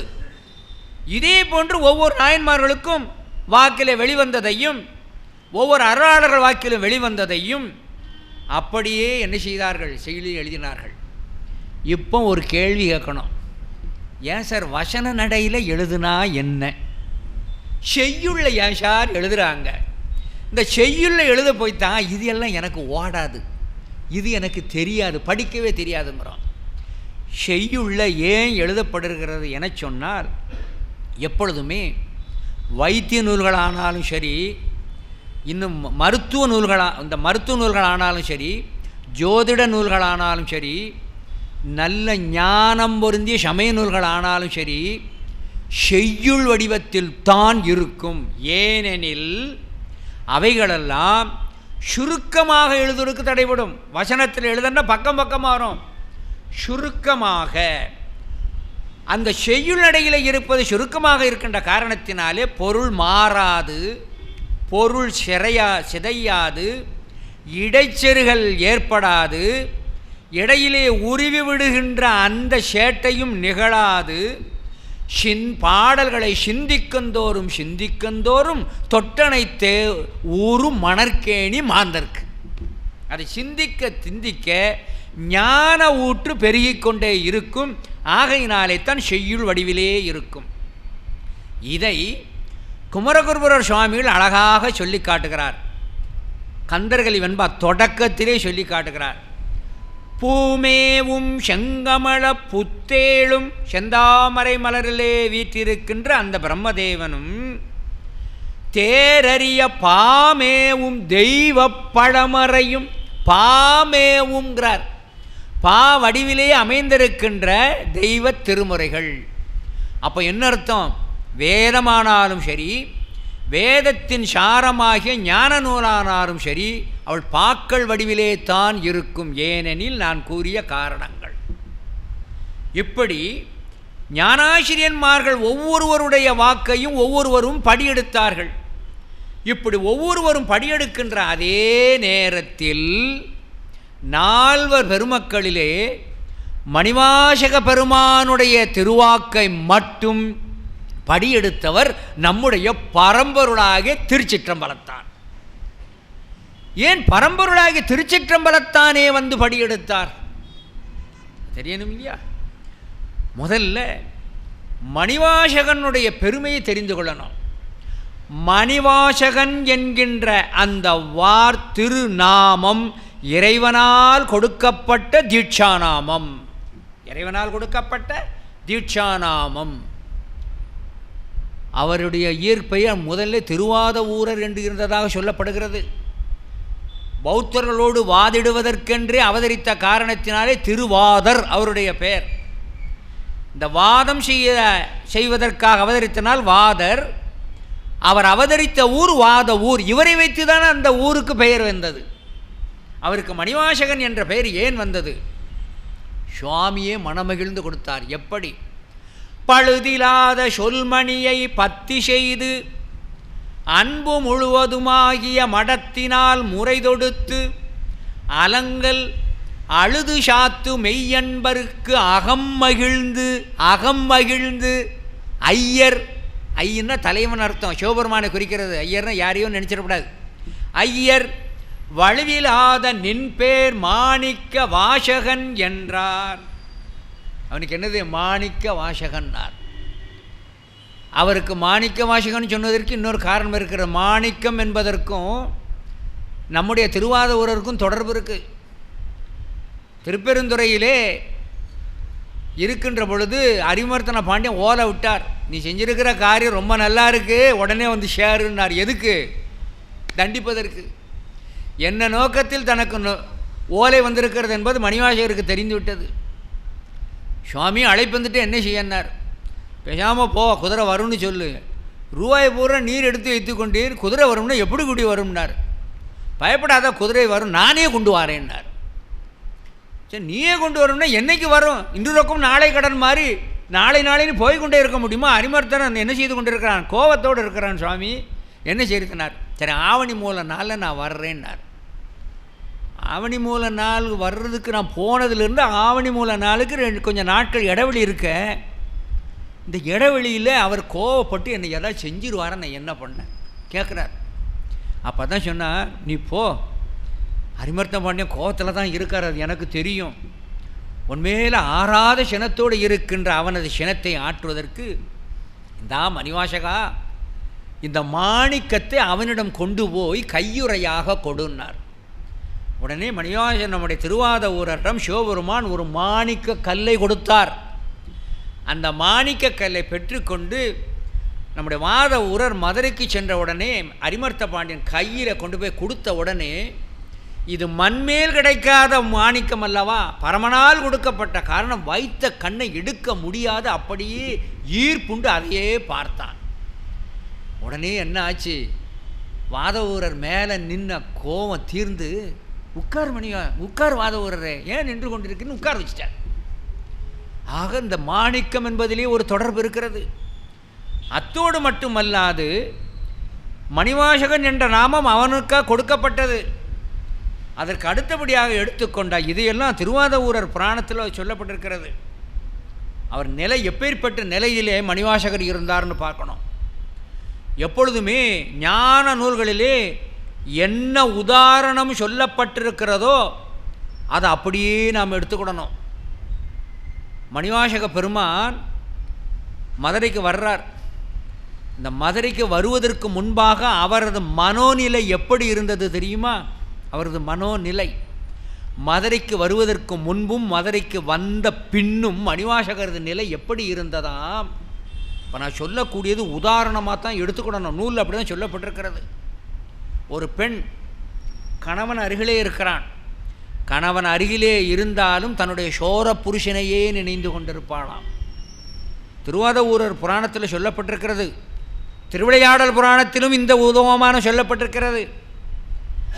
தலைவியாகிய மணிவாசக பெருமானுக்கு கணவனாகிய அரிமர்த்தன பாண்டியன் அருகிலே இருந்தும் சோரப்புருஷனாகிய சிவபெருமான் ஆடல் வல்லானையே நினைத்து கொண்டிருந்தானா. ஆகையினால என்ன பண்ணாரா? மதுரை மன்னவன் முன்னோக்கி மனமிலா வணக்கம் செய்து, ஒரு பேர் அமைச்சருங்கிற ஒரு உடுப்பு இருக்கிறதால அவனை கும்பிடணுங்கிற வெறு, இது என்னது சோத்தம்னு சொல்லும்ல இல்லையா? சோத்தம் கும்பிடு. அதே மாதிரி புறத்தே என்ன செய்தார்? வணங்குவது போல் வணங்கி இப்படி பண்ணாராம். அப்போ அவருடைய மனோநிலை எப்படி இருந்தது? சிவபெருமானிடம் ஒன்றி இருந்தது. மதுரைக்கு வர்றதுக்கு முன்னாடி திருப்பெருந்துறையில் அவர் எப்படி இருந்தார்? மணிவாசக பெருந்தகை குறைவியிலா ஆடை நீத்து, அமைச்சர்களுக்கு உள்ள ஆடையெல்லாம் நீத்து, கோவணம் உடுத்து, கோவணத்தோடு வந்துட்டார். சென்னி நரை மயிர் விரித்து, நீற்றை மெய்யெல்லாம் பூசி இருக்கிறாங்களாம். உடனே பக்கத்தில் உள்ளவர்கள்லாம் சொல்கிறான், மற்ற மந்திரிகளும் சேவர்களும், அமைச்சரே நீர் நிற்கின்ற கோலம் பொருந்தாத கோலம், குதிரை வாங்க வந்திருக்கிறோம், அரசனது கடமையை நிறைவேற்ற வந்திருக்கிறோம், ராஜாங்க காரியம் வந்திருக்கிறோம், முறைமை என்று இவைதான் மற்றவங்கள்லாம் சொல்லுதா என்று மொழிந்த முகமும் பாரார். இப்படி யாராவது சொன்னார்னா இந்த லௌகியத்தில் பழமொழி சொல்லுவான், சிவடங்காதில் சங்கூதன மாதிரி கேட்காத மாதிரி விஷாமல் நின்ட்டார். அப்போ மணிவாசக பெருமான் நிலை என்ன? அதுதான் இங்கே சொல்லப்பட்டிருக்கிறது. ஆக கோணம் எல்லாம் இருக்கு, கோணத்தோடு இருக்கிறார். இதை மணிவாசகரே சொல்லி காட்டிருக்கிறார் குலாப்பத்தில். ஓடும் கவந்தியுமே உறவு என்றிட்டு கசிந்துங்கிறார். ஆக இவ்வளவு நிலையில் மணிவாசகர் இருக்கிறார். ரெண்டாவது, மணிவாசக பெருமான் யார்? ஒவ்வொரு புராணத்தில் ஒவ்வொன்றாக சொல்லப்பட்டாலும் நம்முடைய உத்தரகோஷமங்கை தலபுராணத்திலே மணிவாசக பெருமானை அவர் பூர்வத்திலே சிவகணங்களில் ஒருவர் என்று பேசப்படுகிறது. இதுக்கு நிறைய செய்திகள் இருக்கிறது. இப்போ நான் காலவகாசத்தில் சுருக்கி சொல்கிறேன். அந்த சிவகணங்களில் ஒருவரைத்தான் மணிவாசகராக வரும்படி செய்கிறார். அப்படி மணிவாசக பெருமானை சிவகணங்களில் ஒருவராக இருந்ததை மணிவாசக பெருமானாக வரச் செய்ததனுடைய நோக்கம் என்ன என்ன நோக்கத்தோடு அனுப்பினார் என சொன்னால், இது எந்த இடத்துல இந்த செய்தி சொல்லப்படுறதுன்னா, நம்முடைய திருப்பெருந்துறையில் மணிவாசக பெருமான் தனக்கு குருவாக வந்திருக்கின்ற பெருமானிடம் மண்டியிட்டு, என்னை இப்படியே நீர் உம்மோடு சேர்த்து கொள்ளும், இந்த உலகில் நான் வாழேன் என்று அப்படியே கண்ணீர் மல்கி கசிந்து நிற்கிறார். அப்பொழுதுதான் சின்னாள் இங்கே இருத்தி, சின்னாள் இங்கே இருத்தின்னார். இந்த சின்னாள் இங்கே இருத்தின்னு ஏன் சொன்னார்? மணிவாசக பெருமானுக்கு அப்படியே நெஞ்சகம் உறுத்துது. மணிவாசக பெருமானுக்கு உறுத்துதோ இல்லையோ, கேட்கிற நமக்கு உறுத்துது. உடன் இருந்த 999 சீடர்களுக்கு கதி கொடுத்தார். உடனே என்னை வந்து அடையுங்கள், இந்த அக்னியிலே புகுந்து என்னை வந்து சேருங்கள்னார். ஆனால் மணிவாசக பெருமானை மட்டும் நீ சின்னாள் இருத்தின்னா, நமக்கு முந்தின இலை வரைக்கும் பாயசத்தை வச்சவன் நம்ம ஒருத்தருக்கு வைக்கலன்னு நமக்கு என்ன கோபம் வருது, என்ன மனசு கஷ்டமாக இருக்குது. தன்னை ஒருவனை மட்டும் சின்னாள் இருத்தின்னு சொல்லிட்டாருன்னு சொல்லி, இதை படிக்கின்ற அடியார்கள் மனம் நோகக்கூடாது என்பதற்காக பரஞ்சோதி முனிவர் விளக்கம் கொடுக்கார். நீங்கள் கவலைப்படாதீங்க, மணிவாசகரை ஏன் நிறுத்தினார்னா நமக்காக சொல்கிறார். தித்திக்கும் மணிவார்த்தை இன்னஞ்சின்னாள் திருச்செவியில் அருந்தவும், அவன் வாயிலே இருந்து வருகின்ற அந்த திருவாசக தேனை தான் பருகி களிப்படைய வேண்டும் என்பதற்காக, தித்திக்கும் மணிவார்த்தை இன்னஞ்சின்னாள் திருச்செவியில் அருந்தவும், கை செம்பொன் எல்லாம் 10 பேரன்பளித்து கவர்ந்து வேண்டும் பணிகொண்டு, பாண்டியனை இவர் பண்பு தேற்றி முத்திக்கே வித்திடவும், பாண்டியனை பண்பு தேற்றவும் முத்திக்கே வித்திடவும். எதை குறிப்பிட்டு காட்டுகிறார்?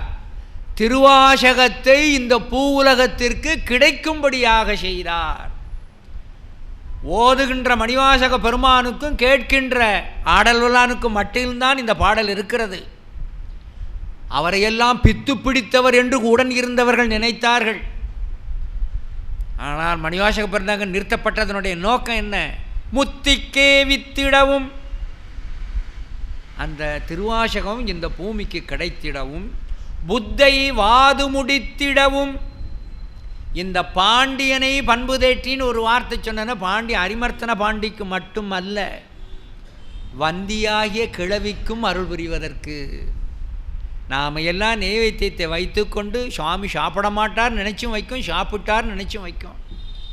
சாப்பிட்டாரோ இல்லையோ அவருக்குத்தான் தெரியும். ஆனால் தான் ஒரு வடிவத்தை கொண்டு வந்து தன்னுடைய வஸ்திரத்தை ஏந்தி கொண்டு இன்னும் போடு இன்னும் போடும் என்று வாயால் போட்டு சுவைத்து தன்னுடைய களிப்பை வெளிப்படுத்தியவர் நம்முடைய பெருமான். அந்த பிட்டுக்காக மண் சுமந்து பெரம்படியும் பட்டார். அந்த வந்திக்கும் அருள் புரிவதற்காக தான். பாண்டியனை இவர் பண்பு தேற்றி முத்திக்கே வித்திடவும், புத்தைவாதை முடித்திடவும், திருவுள்ளம் முன்னம்பற்றி எத்தி தொண்டரை கருமம் சிறிது உண்டு இங்கே இருத்தி என்ன உருக்கரந்தான் அடியாரோடும். உனக்கு காரியம் சில இருக்கிறது என்று அங்கு சொல்லி காட்டினார். அதற்கு பின்புதான் மணிவாசக பெருந்தகைக்கு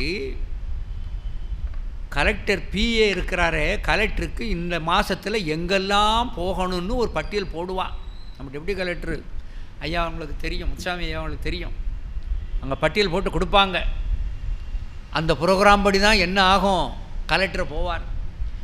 இதே மாதிரி மணிவாசக பெருந்தகை எந்த தலத்திற்கெல்லாம் செல்ல வேண்டும் என்று ஆற்றுப்படுத்தியவர் பரமன். இன்னென்ன தலத்தை எல்லாம் தரிசித்து தில்லைக்கு வா முத்தி கொடுப்போன்ட்டார். எல்லா தலத்தையும் தரிசித்தாச்சு. தரிசித்த உடனே தில்லைக்கு வந்தார். தில்லைக்கு வந்த உடனே பரம தரிசனம் கண்டபத்தில் சொல்லி காட்டுறார். அந்த கண்டபத்தில் சொல்லி காட்டுக்கிற அற்புதம் இருக்கிற உண்மையிலே அதை விட ஒரு பேரானந்தம் எதுவுமே இல்லை. இது திருக்கடை காப்பு சாத்துக்கின்ற காரணத்தினால் ஓதுதல் கூடாது, ஆனால் மனப்பாடமாக வச்சு பார்த்துக்கிட்டு இருக்கலாம். அந்த அளவிற்கு ஒரு கருத்து சுவை ஈர்ப்பு அந்த கண்டபத்தில் சொல்லி காட்டுறார். உடனே தன்னுடைய பணியெல்லாம் முடிந்து பௌத்தவாதிலை வென்று பணியெல்லாம் முடிந்தது. அந்த திருக்கோயிலுக்கு தென்மேற்கு திசையில் திருப்புலீச்சுரம் என்று சொல்லக்கூடிய திருமரத்தில் நம்முடைய மணிவாசக பெருமான் அப்படியே சென்றுபடி நிட்டை கூடிட்டார். அப்படியே மணிவாசகர் சென்று நிட்டை கூடின உடனே அவருடைய நிறுத்தப்பட்டதனுடைய நோக்கம் என்ன? முத்திக்கே வித்திடவும். ஒரு வார்த்தை இருக்க, முத்திக்கு எந்த முத்திக்கு? உலகுயிர்கள் அனைத்திற்கும் முத்திக்கு.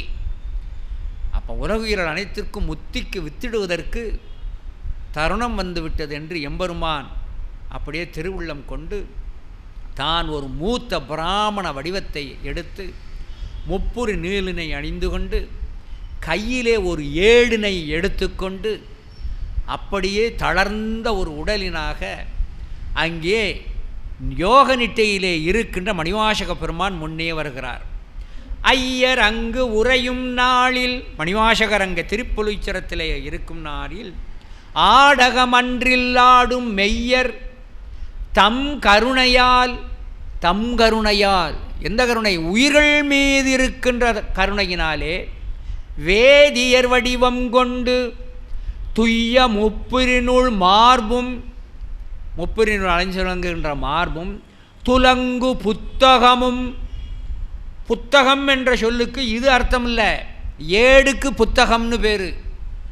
இந்த ஏட்டையெல்லாம் நல்லா கவனிச்சுக்கூடணும். இந்த ஏடையெல்லாம் எழுதின பிறகு இப்படி வரிசையாக வைப்பார்கள்.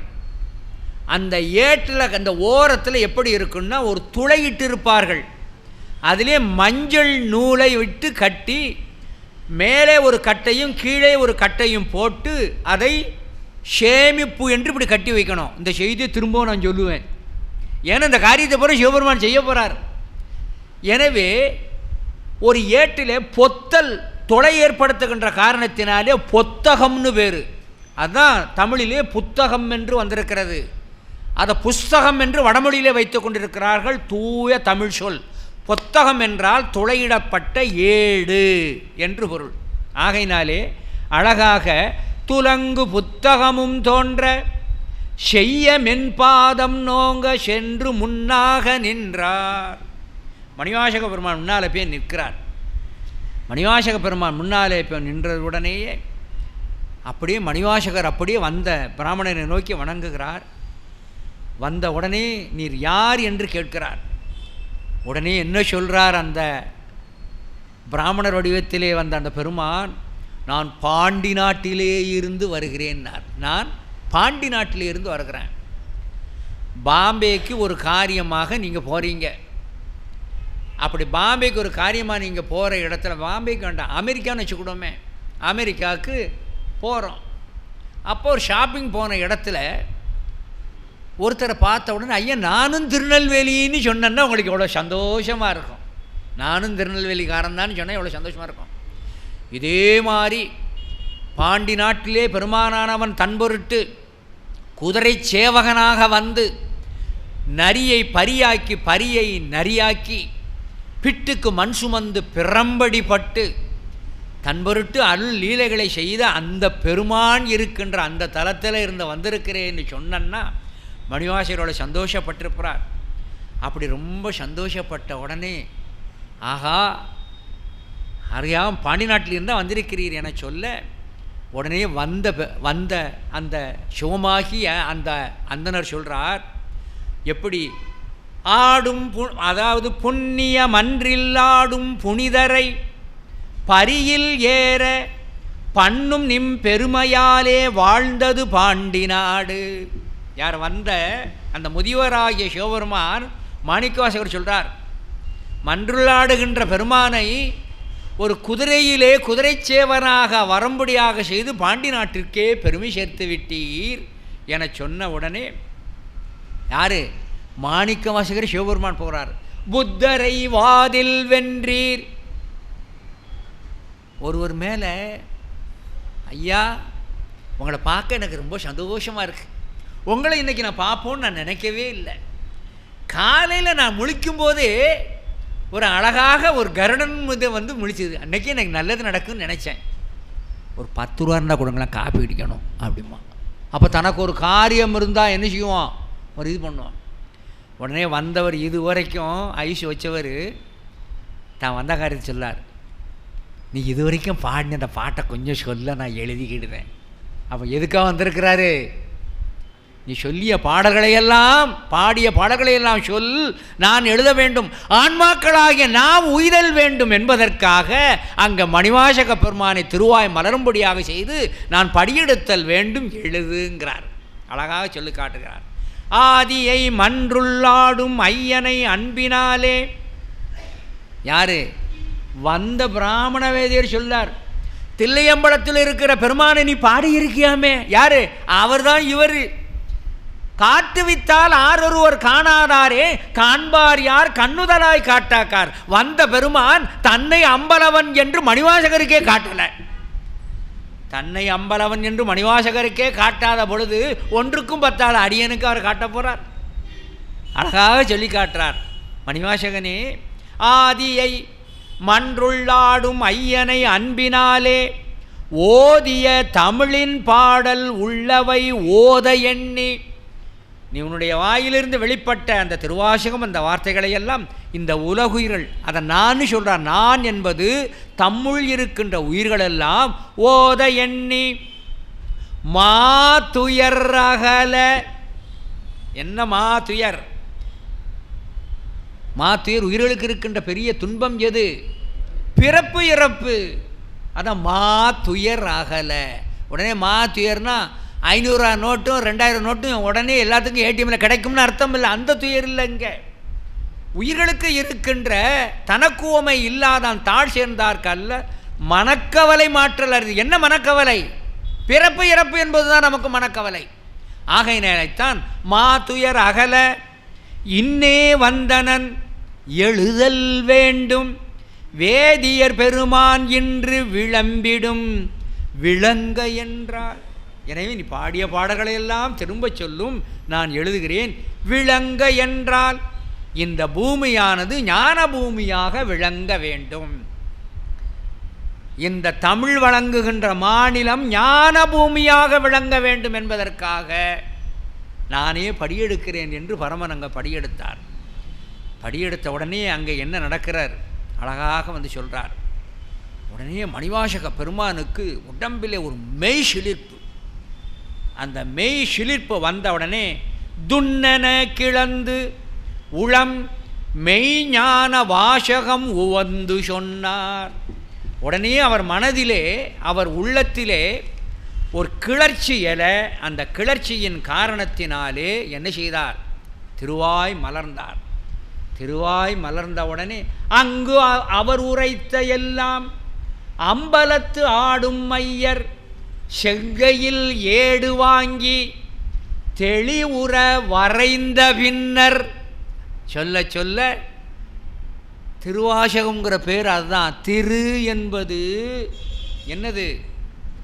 சிவபெருமான் அழகிய மணிவாசகன் சொல்ல அழகிய திருச்சிற்றம்பலத்தான் கையாலே எழுதப்பட்டது. ஆகையினாலே தான் நம்முடைய மணிவாசக பெருமான் திருக்கையிலே என்ன இருக்கிறது?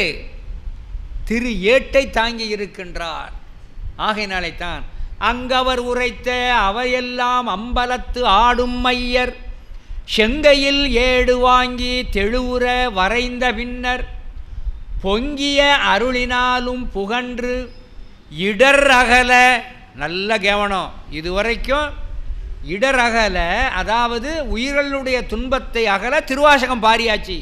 இன்னும் இடர் அகல, உயிர்கள் படுகின்ற இடையூறு, உயிர்கள் படுகின்ற அந்த இன்னல் அகல தையல் பங்கினர் தம்மை கோவை பாடுதல் வேண்டும் என்றார். தையல் பங்கினர் தம்மை கோவை பாடுதல் வேண்டும்னார். இந்த தையல் பங்கினர் தம்மைன்னு சொல்லிட்டார். கோவை தையல் என்பது என் பெருமானோடு இயைந்திருக்கின்ற அருள் சக்தி. அந்த அருளின் வடிவம்தான் அம்மை. எனவே அம்மையோடு இருக்கின்ற அந்த அப்பனை கோவைப்படுத்து பாடு. இந்த அகத்துறை என்பது தமிழுக்கே உள்ள ஒரு சிறப்பு. ஞானசம்பந்தர், அப்பர், சுந்தரர் போன்றவர்கள் இன்னும் திருமுறைகளிலே அவ்வவிடங்களிலே அகத்துறையிலே பாடல்கள் கிடக்கிறது. அவைகளெல்லாம் முத்து சிதறலாக இருக்கிறது. ஆனால் கோவைப்படுத்தி தொடக்க முதல் ஈறு வரை அதை கோவைப்படுத்தி காண்டல் முதல் அந்த ஊடல் தீர்ந்து அந்த ஓகை வரை உள்ள அந்த எல்லாமே வைத்து களவியல் கற்பியல் அனைத்துமாக சேர்ந்து கோவை படித்து நீ பாடு என்று சொன்னார். அப்படி பாடிய உடனே மன்னிய தவத்தின் மிக்கார், எங்கே பெருமான் எங்கே பெருமான் என்று பிரம்மன் தேடுகிறான், விட்டுணு தேடுகிறார். ஆனால் மணிவாசக பெருந்தகை இருந்த இடத்தினை தேடி திருப்பெருந்துறைக்கு வந்தார் அன்று. ஆனால் இன்றோ திருப்புலூச்சிரத்தின் கண்ணே நம்முடைய பெருமான் இருக்கின்ற பொழுது இங்கும் வலிய தேடி வர்றார். ஆக பெருமானே மணிவாசகரை தேடி வந்த காரணத்தினாலே தான் கடவுள் மாமுனிவர் அந்த கோயில் புராணத்தில் சொல்லி காட்டுகிறார், மன்னிய தவத்தின் மிக்கார், நிலை பெற்ற அந்த தவத்தினை மிக்கவர் மாணிக்க வாசகர். அதற்கு உளம் மகிழ்ந்து கூற கோவைபாடு என்று கூறிய அந்த காரணத்தினாலே முன்னுரை இருந்து கோவை எழுதினர். உடனே கோவை எழுதினார். முடிந்த பின்னர் பொன்னவிர் வேணியார் தாம் புத்தகம் சேமித்து வந்துருச்சா. பொன்னவிர் வேணியார், பொன் போன்று விண்ணுகின்ற சடையினை உடைய நம்முடைய பெருமான் புத்தகம் சேமித்து எழுதுகின்ற ஏடையெல்லாம் அந்த மஞ்சள் நூல் போட்டு கட்டி மேலுங்களை கட்டை வைத்து கட்டி அப்படியே என்ன செய்தார், இந்த கட்டியிருக்க இதே மாதிரி கட்டி புத்தகம் சேமித்து அங்கண் மின்னென மறைந்தார். மின்னலை போன்று மறைந்து விட்டார். சொன்ன வித்தகர் அயர்ச்சி கொண்டார். நாம் அந்த சொல்லிய பாடல்களையும் எழுதியவர் எங்கே என்று காணவில்லையே என்று மனம் கொண்டார். உடனே எங்கும் இங்கும் தேடுகிறார், ஓடுகிறார். அப்படியே மணிவாசக பெருந்தகை மனதிலே துன்பம் உணர்கிறார். எங்கே ஓடினாரு, எங்கே போயிட்டாரு நம்முடைய பெருமான்? இந்த புஸ்தகத்தெல்லாம் எடுத்துக்கிட்டு அழகாக செந்தமிழுக்கு அன்புமிக்கார் சென்று வந்துருச்சு வார்த்தை. செந்தமிழுக்கு அன்புமிக்கார் யார்? சிவபெருமானை சொல்லி காட்டுறார். ஏன்னா இறைவன் திருவாக்கிலிருந்து வெளிப்பட்டதல்லவா தமிழ். வடமொழியும் தமிழையும் அப்பெருமானே அருளி செய்திருக்கிறார். எனவே அவரிடம் இருந்து வெளிப்பட்ட காரணத்தினாலே அவரை என்ன சொல்லுகிறார் நம்முடைய கடவுள் மாமுனிவர்? செந்தமிழுக்கு அன்புமிக்கார் சென்று தம் அன்றில் எய்தி, அங்கே திரு அம்பலத்துக்கு பொன்னம்பலத்துக்கு போய் அங்கிருக்கின்ற தேவர்கள் முனிவர்கள் அனைவரையும் அழைத்து அந்தரத்தவரை மாலை திருமாலை அயனை நன்முகத்து நாடி, இங்கே வாங்க வாங்க வாங்க என்று புன்முகரோடு அழைத்து நாடி நந்தமக்கு அடிமை பூண்டு நயந்தவன் ஒருவன் சொன்ன இந்த நற்பாடல் கேண்மின் என்றவர்க்கு அருளி செய்தார். உடனே பெருமான் என்ன செய்தார்? என் மீது அன்பு கொண்டு மாணிக்க வாசகன் பாடி அந்த வாசகத்தை கேளுங்கள் என்று நமச்சிவாய வாழ்க என்று தொடங்கி அச்சோவே வரைக்கும் உள்ள அந்த திருவாசகத்தையும் பாடி அதற்கு பின்பு திருக்கோவையாரிலே முதல் பாடிலே இருந்து கடைசி பாடல் ஊதியமே என்று முடிகின்ற வரை என்ன செய்தார்? அத்தனையும் சொல்லி முடித்தார். சொல்லி முடித்த பின்பு என்ன செய்தார்? எப்பொழுதுமே இந்த டாக்குமெண்ட் ரைட்டர்கள் நம்மக்கிட்ட வந்து என்ன செய்வாங்க? முதல்ல ரஃப் எழுதுவாங்க. பிறந்த எல்லாம் எழுதி முடிச்சு டாக்குமெண்ட்டை எழுதி முடிச்சுட்டு இதை எழுதியது இல்லையா? டாக்குமெண்ட் ஐயா பத்திரத்துறை தானே, பத்திரவதியாளர் தான் தெரியுமே. டாக்குமெண்ட் யார் எழுதுனான்னு இருக்கணும். ஏன்னா அது ஒரு பெரிய ரெக்கார்டு. இப்போ மணிவாசகர் சொல்லி இருக்கிறாரு. மணிவாசகர் சொன்னதை எழுதுனது யாருன்னு தெரியணும் இல்லையா? அழகிய மணிவாசகன் சொல்ல திருச்சிற்றம்பலத்தான் எழுதியது. அதைத்தான் அடுத்த பாடல் சொல்றார்.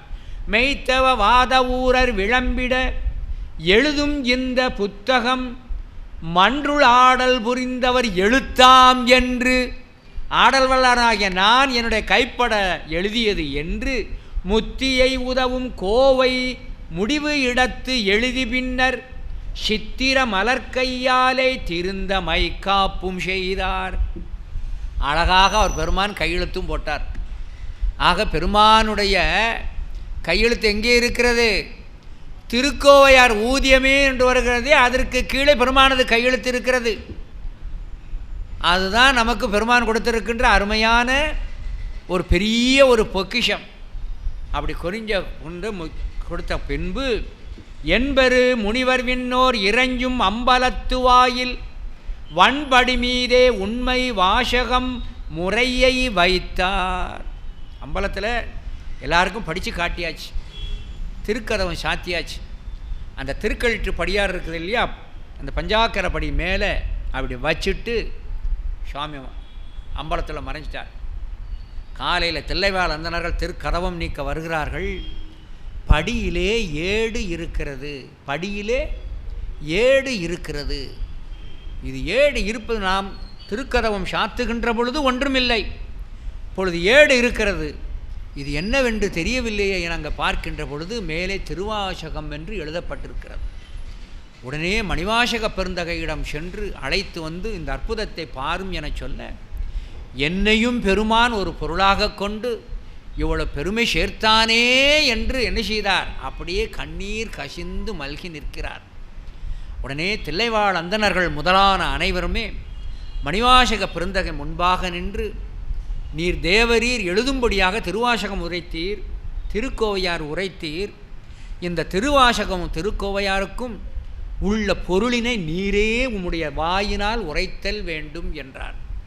உடனே நம்முடைய மணிவாசக பெருமான், யான் பாடிய வாசகத்தின் பொருள் நான் சொல்லுகிறேன் வாருங்கள் என்று தில்லைவாழந்தனர்கள் முதலான அனைவரையும் அழைத்து சென்று அம்பலவாணன் திருமுன்னர் நின்று, நான் பாடிய வாசகத்தின் பொருள் இவரே என்று கையினை காட்ட அதிசயித்து அனைவரும் நிற்கின்ற பொழுது எல்லோரும் கண்ணால் காணுகின்ற அந்த நிலையிலே மணிவாசக பெருமான் தில்லையிலே நடராஜ பெருமானோடு ஐக்கியம் ஆனார்.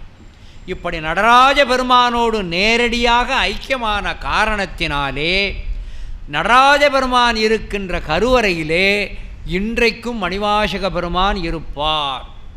ரெண்டாவது, சரியைகிரியை யோகம் என்று சொல்லக்கூடிய இந்த 3 மார்க்கத்தையும் முடித்து சாயுஜ்யம் என சொல்லக்கூடிய பதத்தையும் அவர் பெற்றிருக்கின்ற காரணத்தினாலே இதை உணர்த்துவதற்கும் மணிவாசகர் அங்கே இருக்கிறார். அதற்கு மேலாக இந்த ஞானபாதத்தை உடையவர், அதாவது 4 பதத்திலே சாலோபம் சாமீபம் சாரூபம் முடித்து சாயுஜ்ய பதத்தையும் பெற்றவர், சரியைகிரிய யோகத்தை முடித்து ஞான நிலைக்கும் வந்தவர். ஆகையினாலே அவரை தன்னுடைய அருகிலேயே வைத்திருப்பதாக கருவறையிலே இன்றைக்கும் வைத்திருக்கிறோம்.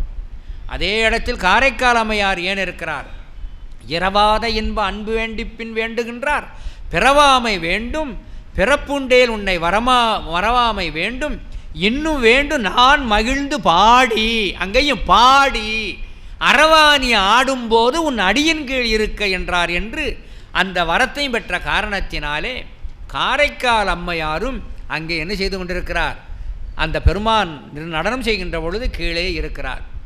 இப்படி நம்முடைய பெருமான் நம்முடைய மணிவாசக பெருமானுடைய திருவாசகத்தை மட்டும் எழுதினார் என்று சொல்லப்படுகிறது.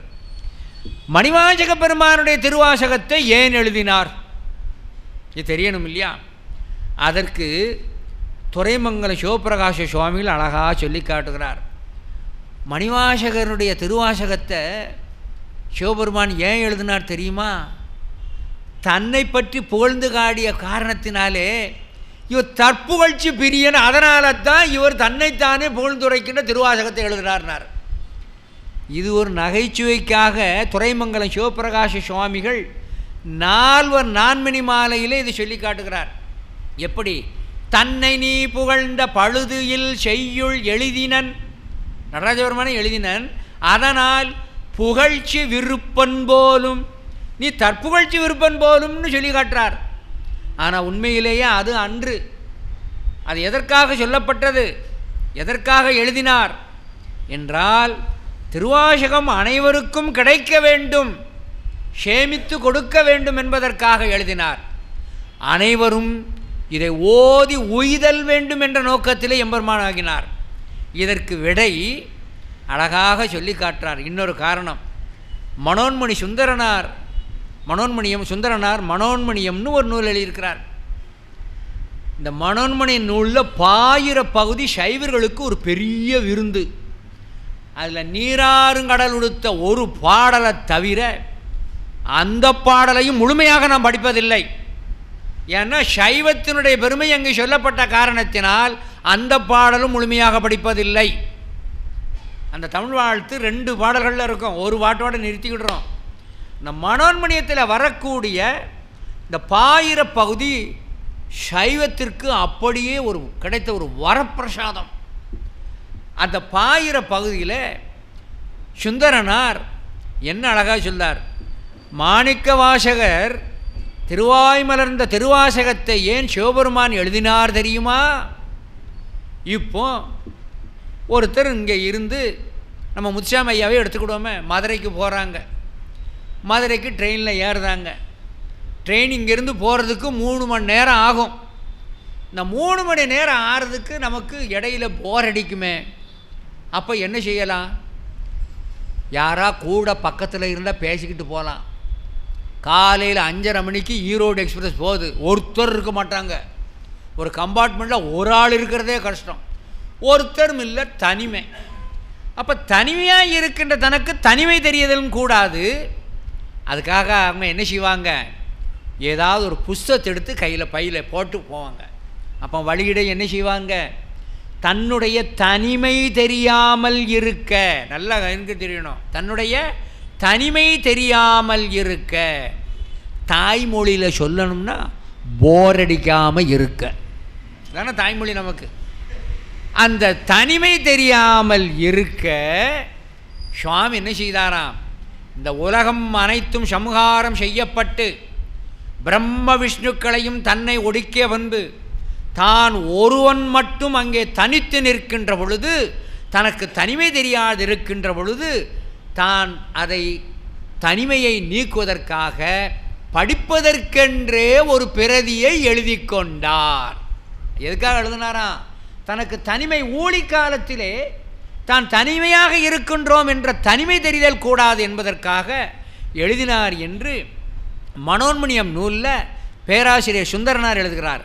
கடையூழி வரும் தனிமைகளிக்க அன்றோ அம்பலத்து உடையார் உன் வாசகத்தில் ஒரு பிரதி கழிதினதே.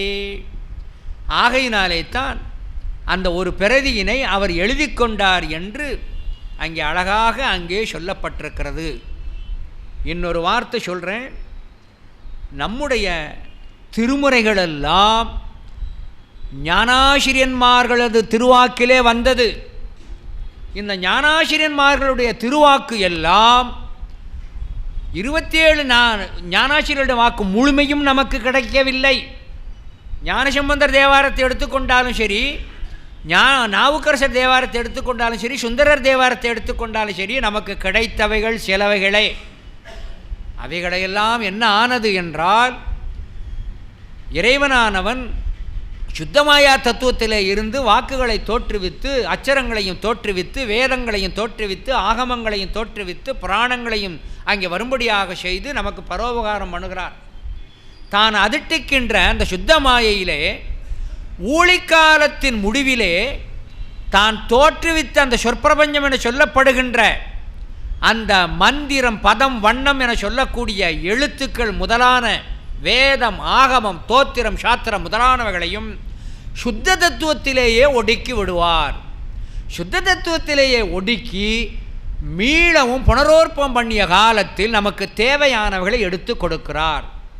எனவே சுத்தமாயா தத்துவத்திலே இருந்து தோன்றப்பட்டவைகளெல்லாம் ஒடுக்கப்பட்டு மீளவும் கொடுக்கப்படுகிறது என்ற காரணத்தினாலும், கற்பங்கள் தோறும் ஆன்மாக்களுடைய பக்குவங்கள் வேறுபடும் என்ற காரணத்தினாலே எந்தெந்த கற்பகாலங்களிலே எந்தெந்த வாக்குகள் நமக்கு பொருந்துமோ, கடைபிடிக்க இயலுமோ அந்த வாக்குகளை மட்டும் தான் கொடுத்து மற்றவைகளை தான் சேமித்து வைத்துக் கொள்கிறார் என்று திருமுறை கண்ட புராணத்திலே கொற்றங்குடி உமாபதி சிவாச்சாரியார் கூறுகிறார். எனவே ஆன்மாக்கள் பொருட்டு தான் பத்திரப்படுத்தி மீளவும் கொடுப்பார். இதை நமக்கு உணர்த்துவதற்காகத்தான் இந்த மார்கழி மாதத்திலே திருவாதிரை உற்சவம் ஈராக வருகின்ற இந்த திருவம்பா காலத்திலே 12 திருமுறைகளையும் ஒடுக்கி நாம் என்ன செய்து கொடுக்கிறோம், வைக்கிறோம். மீளவும் திருவம்பாவை உற்சவம் முடிந்தவுடனே என்ன செய்தல் வேண்டும், அந்த திருக்காப்பை நீக்குதல் வேண்டும். ஏனெனில் இறைவனால் கொடுக்கப்பட்டது இறைவனால் அங்கே ஒடுக்கப்பட்டு மீளவும் கொடுக்கப்படுகிறது. இந்த 10 நாட்களில் திருமுறைகள் அனைத்தும் அங்கே திருக்காப்பு செய்யப்பட்ட காரணத்தினாலே திருமுறைகள் ஓதுதல் கூடாது. ஆனாலும் வேத ஆகமத்தினுடைய சாரங்கள் அனைத்தும், திருமறையிலே இருக்கின்ற சாரங்கள் அனைத்தும் திரட்டி அங்கே திருவம்பாவையின் கண்ணே மணிவாசக பெருந்தகை அருளி செய்திருக்கின்ற காரணத்தினாலே இந்த திருவம்பாவையை மட்டும் ஓதுதல் வேண்டும் என்பதற்காக மணிவாசக பெருந்தகையிடம் அந்த ஏட்டினை கொடுக்கின்ற பொழுது முதலில் தெரியும்படியாக திருவம்பாவை ஆதியும் அந்தமும் என்ற எழுத்திருக்கின்ற ஏட்டை மணிவாசகன் கையிலே கொடுத்திருக்கின்றார். ஆகையினாலே இந்த திருவாதிரை உற்சவம் 10 நாளிலே திருவம்பாவையை மட்டும் ஓதுகின்ற மரபு உண்டு. மற்றைய திருமறைகள் அங்கே ஒடுக்கத்திற்கு இருந்தாலும் இந்த திருவம்பாவை மட்டும் ஒடுக்கத்திற்கு அது அடைபடாது, நிலை பெற்றிருக்கும் என்பதை திருவாதவூரர் புராணத்தில் கடவுள் மாமுனிவர் சொல்லி காட்டுகிறார். எப்படி? திருவாதவூரர், அதாவது மணிவாசக பெருந்தகர் திருவண்ணாமலைக்கு வருகிறார். அப்படி திருவண்ணாமலைக்கு வருகின்ற மணிவாசக பெருந்தகை அங்கே நம்முடைய சைவ சமயத்தினுடைய மரபின்படி, தமிழ் இலக்கியத்தினுடைய மரபின்படி திருவண்ணாமலையிலே இருக்கின்ற அந்த பெண்களெல்லாம் காலையிலே எழுந்து நீராடச் செல்லுகிறார்கள். நீராடச் செல்லுகின்ற ஒவ்வொரு பெண்களும் ஒவ்வொருவரையும் எழுப்பிக் கொண்டு இறைவன் புகழை அங்கே பாடிக்கொண்டு செல்லுகின்ற காட்சியை கண்டு தான் காணுகின்ற அந்த காட்சியில் அந்த பரத்துவத்தை உணர்த்துகின்ற திருவம்பாவையாக திருவாய் மலர்ந்தார். இதைத்தான் திருவாதவூரர் புராணத்திலே அன்னவர் இயல்பு கண்டார். யார்? அந்த திருவண்ணாமலையில் அந்த பெண்களின் இயல்பு கண்டு ஆங்கவர் புகன்றதாக மன்னிய திருவம்பாவை பேசி, மன்னிய என்றால் நிலை பெற்ற இந்த மன்னிய திருவம்பாவை. இதிலே ஒரு கருத்து, இந்த திருவம்பாவையை இந்த திருவாதிர காலத்தில்தான் ஓதுதல் வேண்டும் என்றும் மற்ற காலங்களிலே ஓதுதல் கூடாது என்றும் ஒரு கருத்து உண்டு. இந்த திருவம்பாவை காலத்தில் திருவம்பாவை தவிர மற்றைய திருமறைகளை ஓதுதல் கூடாது, திருக்காப்பு செய்தல் வேண்டும் என்ற மரபும் உண்டு. இந்த திருவம்பாவை காலத்திலே இந்த திருக்காப்பு திருமறைகள் செய்தல் வேண்டும் என்பதை நமக்கு உணர்த்துபவர் மாதவ சிவஞான சுவாமிகள். இந்த திருவம்பாவை காலத்தில் திருமறைகள் அங்கே ஒடுக்கப்பட்ட காரணத்தினாலே அந்த காலங்களில் திருத்தொண்டர்களது பெருமையை நான் ஓதுதல் அவசியம் என்பதை உணர்ந்து திருத்தொண்டர் திருநாமக்கோவையை அதற்காகவே தந்தருளியிருக்கிறார். ஆகையினாலே மணிவாசக பெருமான் தந்திருக்கின்ற அந்த திருவம்பாவையானது நாம் இந்த 10 நாட்களும் ஓதுதற்கு உரியது. அது நிறைய செய்திகள் அதிலே அடைபட்டு கிடக்கிறது. அதனால்தான் அதை சொல்லுகின்ற பொழுது மன்னிய திருவம்பாவை பேசி என்று சொல்லப்படும். அதிலே திருவம்பாவையில் இறைவனது ஐந்தொழில் அனைத்தும் சொல்லப்பட்டிருக்கிறது. திருவாய் மலர்ந்து திருவண்ணாமலையாக இருந்தாலும் தில்லை அம்பலவாணனையே நினைத்து பாடுகின்றார். சீத புனல்பாடி சிற்றம்பலம்பாடி ஆர்த்த பிறவி துயர்கட நாம் ஆர்த்தாடும் தீர்த்தன் நத்தில்லை சிற்றம்பலத்தை கூத்தாடும் தீர்த்தன் என்று சொல்லி காட்டுகிறார். எனவே இறைவனையும் அவன் செய்கின்ற ஐந்தொழிலையும் அடியார்கள் பெருமையினையும் மிகுந்து விதைந்து சொல்லி இந்த உலகிற்கே ஆதாரமாக வேண்டிய கருவாயிருக்கின்ற உலகுயிர்களுக்கு அவசியமாயிருக்கின்ற அந்த மழை வேண்டி விண்ணப்பத்தையும் அந்த திருவம்பாவையில் வைத்து காட்டுகிறார். அந்த திருவம்பாவையிலே இறைவனானவன் எப்பேற்பட்ட பெரியவன் என்பதை மாலையனை வைத்து கூறியதோடு மட்டுமல்லாது அடியார்களுக்கு எத்துணை எளிமையானவன் என்பதையும் அவர் அழகாக சொல்லி காட்டுகிறார். திருவம்பாவையில் எடுத்தால் அந்த ஒரே ஒரு கருத்தை மட்டும் சொல்லிக் கொள்கிறேன். அதாவது நம்முடைய திருச்சிற்றம்பலத்தான் மாலையனுக்கு எட்டாதவன். அப்படி மாலையனுக்கு எட்டாதவனாயிருக்கின்ற அவன் அடியார்களுக்கெல்லாம் எவ்வளவு எளிமையாயிருக்கின்றான் என்பதை அழகாக நம்முடைய பெருமான் இங்கே சொல்லி காட்டுகிறார்.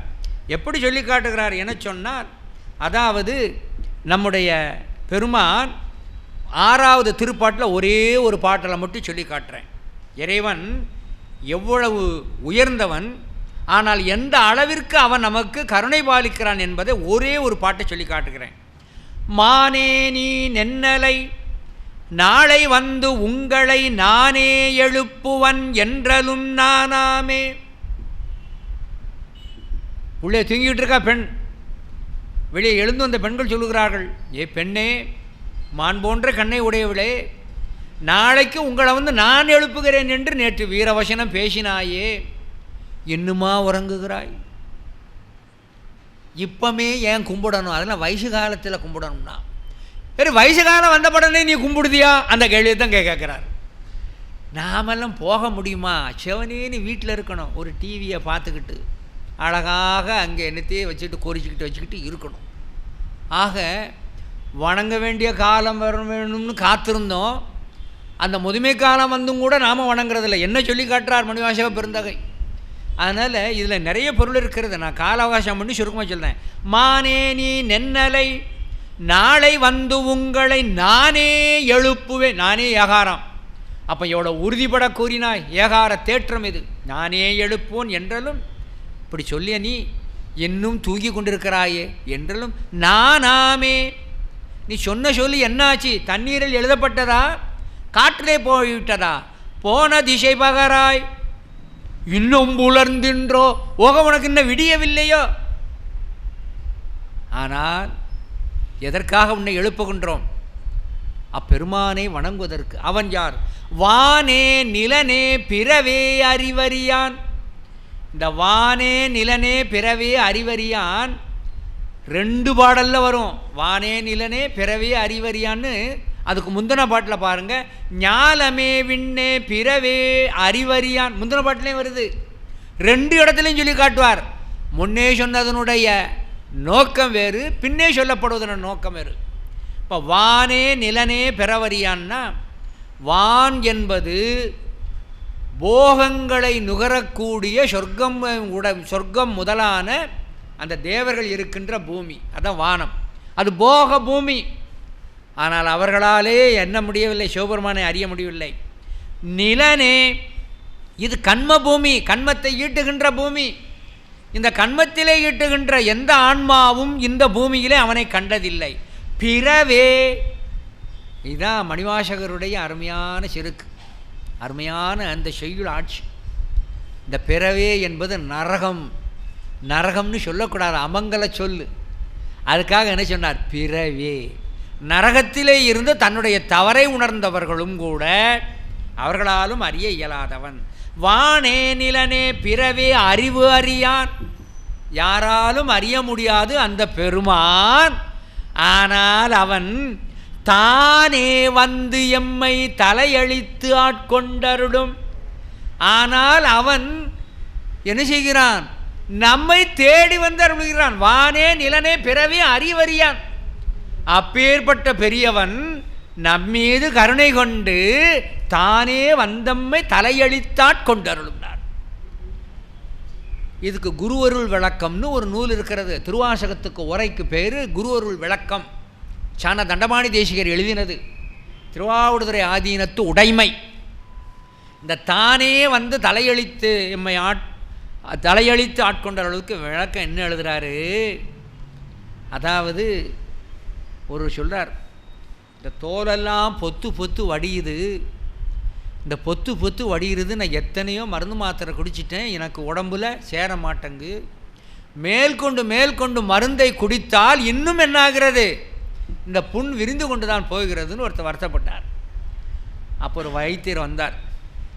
இதுக்கு இன்ன பச்சிலையை எடுத்து நன்றாக அரைத்து உடம்பு பூரா தேய்ச்சி நீ குடிச்சன்னா இந்த நோய் குணப்படும்னார். இந்த மருந்து எங்கே இருக்குன்னார். கோயம்புத்தூர் பக்கத்துக்கு போனோம், இல்லைன்னா கொல்லிமலைக்கு போனோம், இல்லை பாவனாசி சேரலார் மலைக்கு மேலே போனாலும் இருக்குன்னார். சேரலார் மலைக்கு போனாலும் இருக்குன்னார். இதை கேட்டவருக்கு என்னாச்சு? இந்த நோய் துன்பமாக பரவாயில்லவளுக்கு இந்த மலையில் போனோம். அந்த மலைக்கு போகிறதுக்கு ஒருவேளை போயிடலாம். போனால் தனக்கு அடையாளம் தெரியுமா? இப்போ ஒரு உண்மை தெரிஞ்சுக்கிடுறேன். மழை பெஞ்சு நம்முடைய தோட்டத்தில் செடி கொடிகள் இருக்கிறது. அதில் என்னென்ன செடி என்னென்ன மூலிகைங்கிறது நமக்கு அடையாளம் தெரிகிறதா? மூலிகை இருக்கிறது, இதுதான் இந்த மூலிகை செடி என்று அடையாளம் காண முடியலையே. நாம் எந்த அளவுக்கு உயர்ந்திருக்கோம் பார்த்தீங்களா?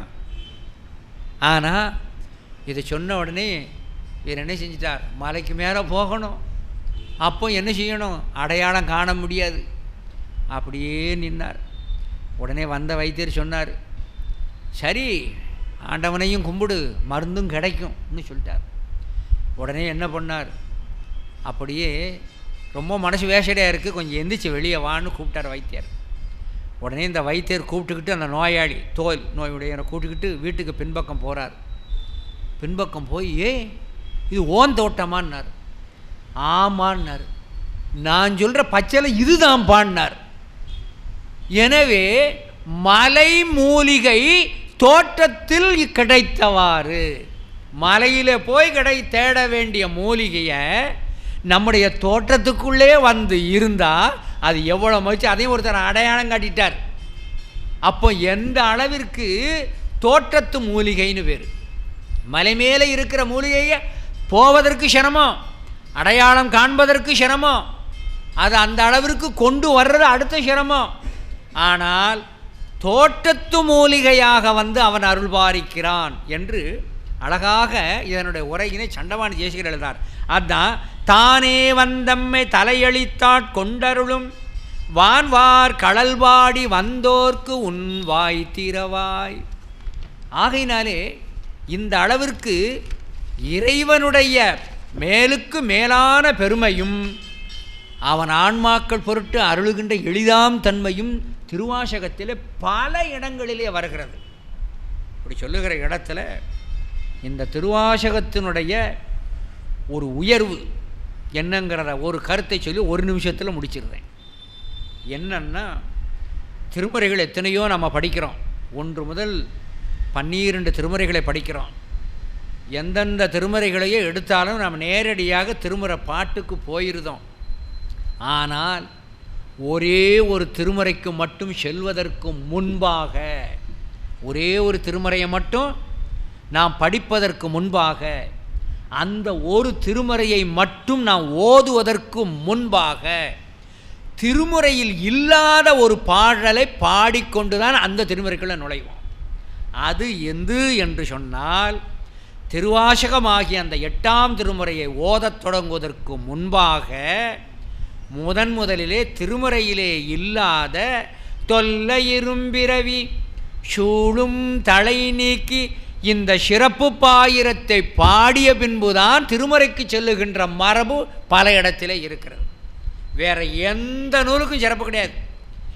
அப்பர் சுவாமிகளோட தேவாரம் எடுத்துக்கொண்டாலும் சரி, நாவுக்கரசர் நம்முடைய சுந்தரமூர்த்தி நாயனார் தேவாரத்தை எடுத்துக்கொண்டாலும் சரி, ஞானசம்பந்தர் தேவாரத்தை எடுத்துக்கொண்டாலும் சரி, அவைகளுக்கெல்லாம் சிறப்பு பாயிரங்கள் இருக்கிறது. அவைகளுக்கெல்லாம் நூல் சிறப்பு இருக்கிறது. நூல் சிறப்பு நிறைய பாடல்கள் இருக்கிறது.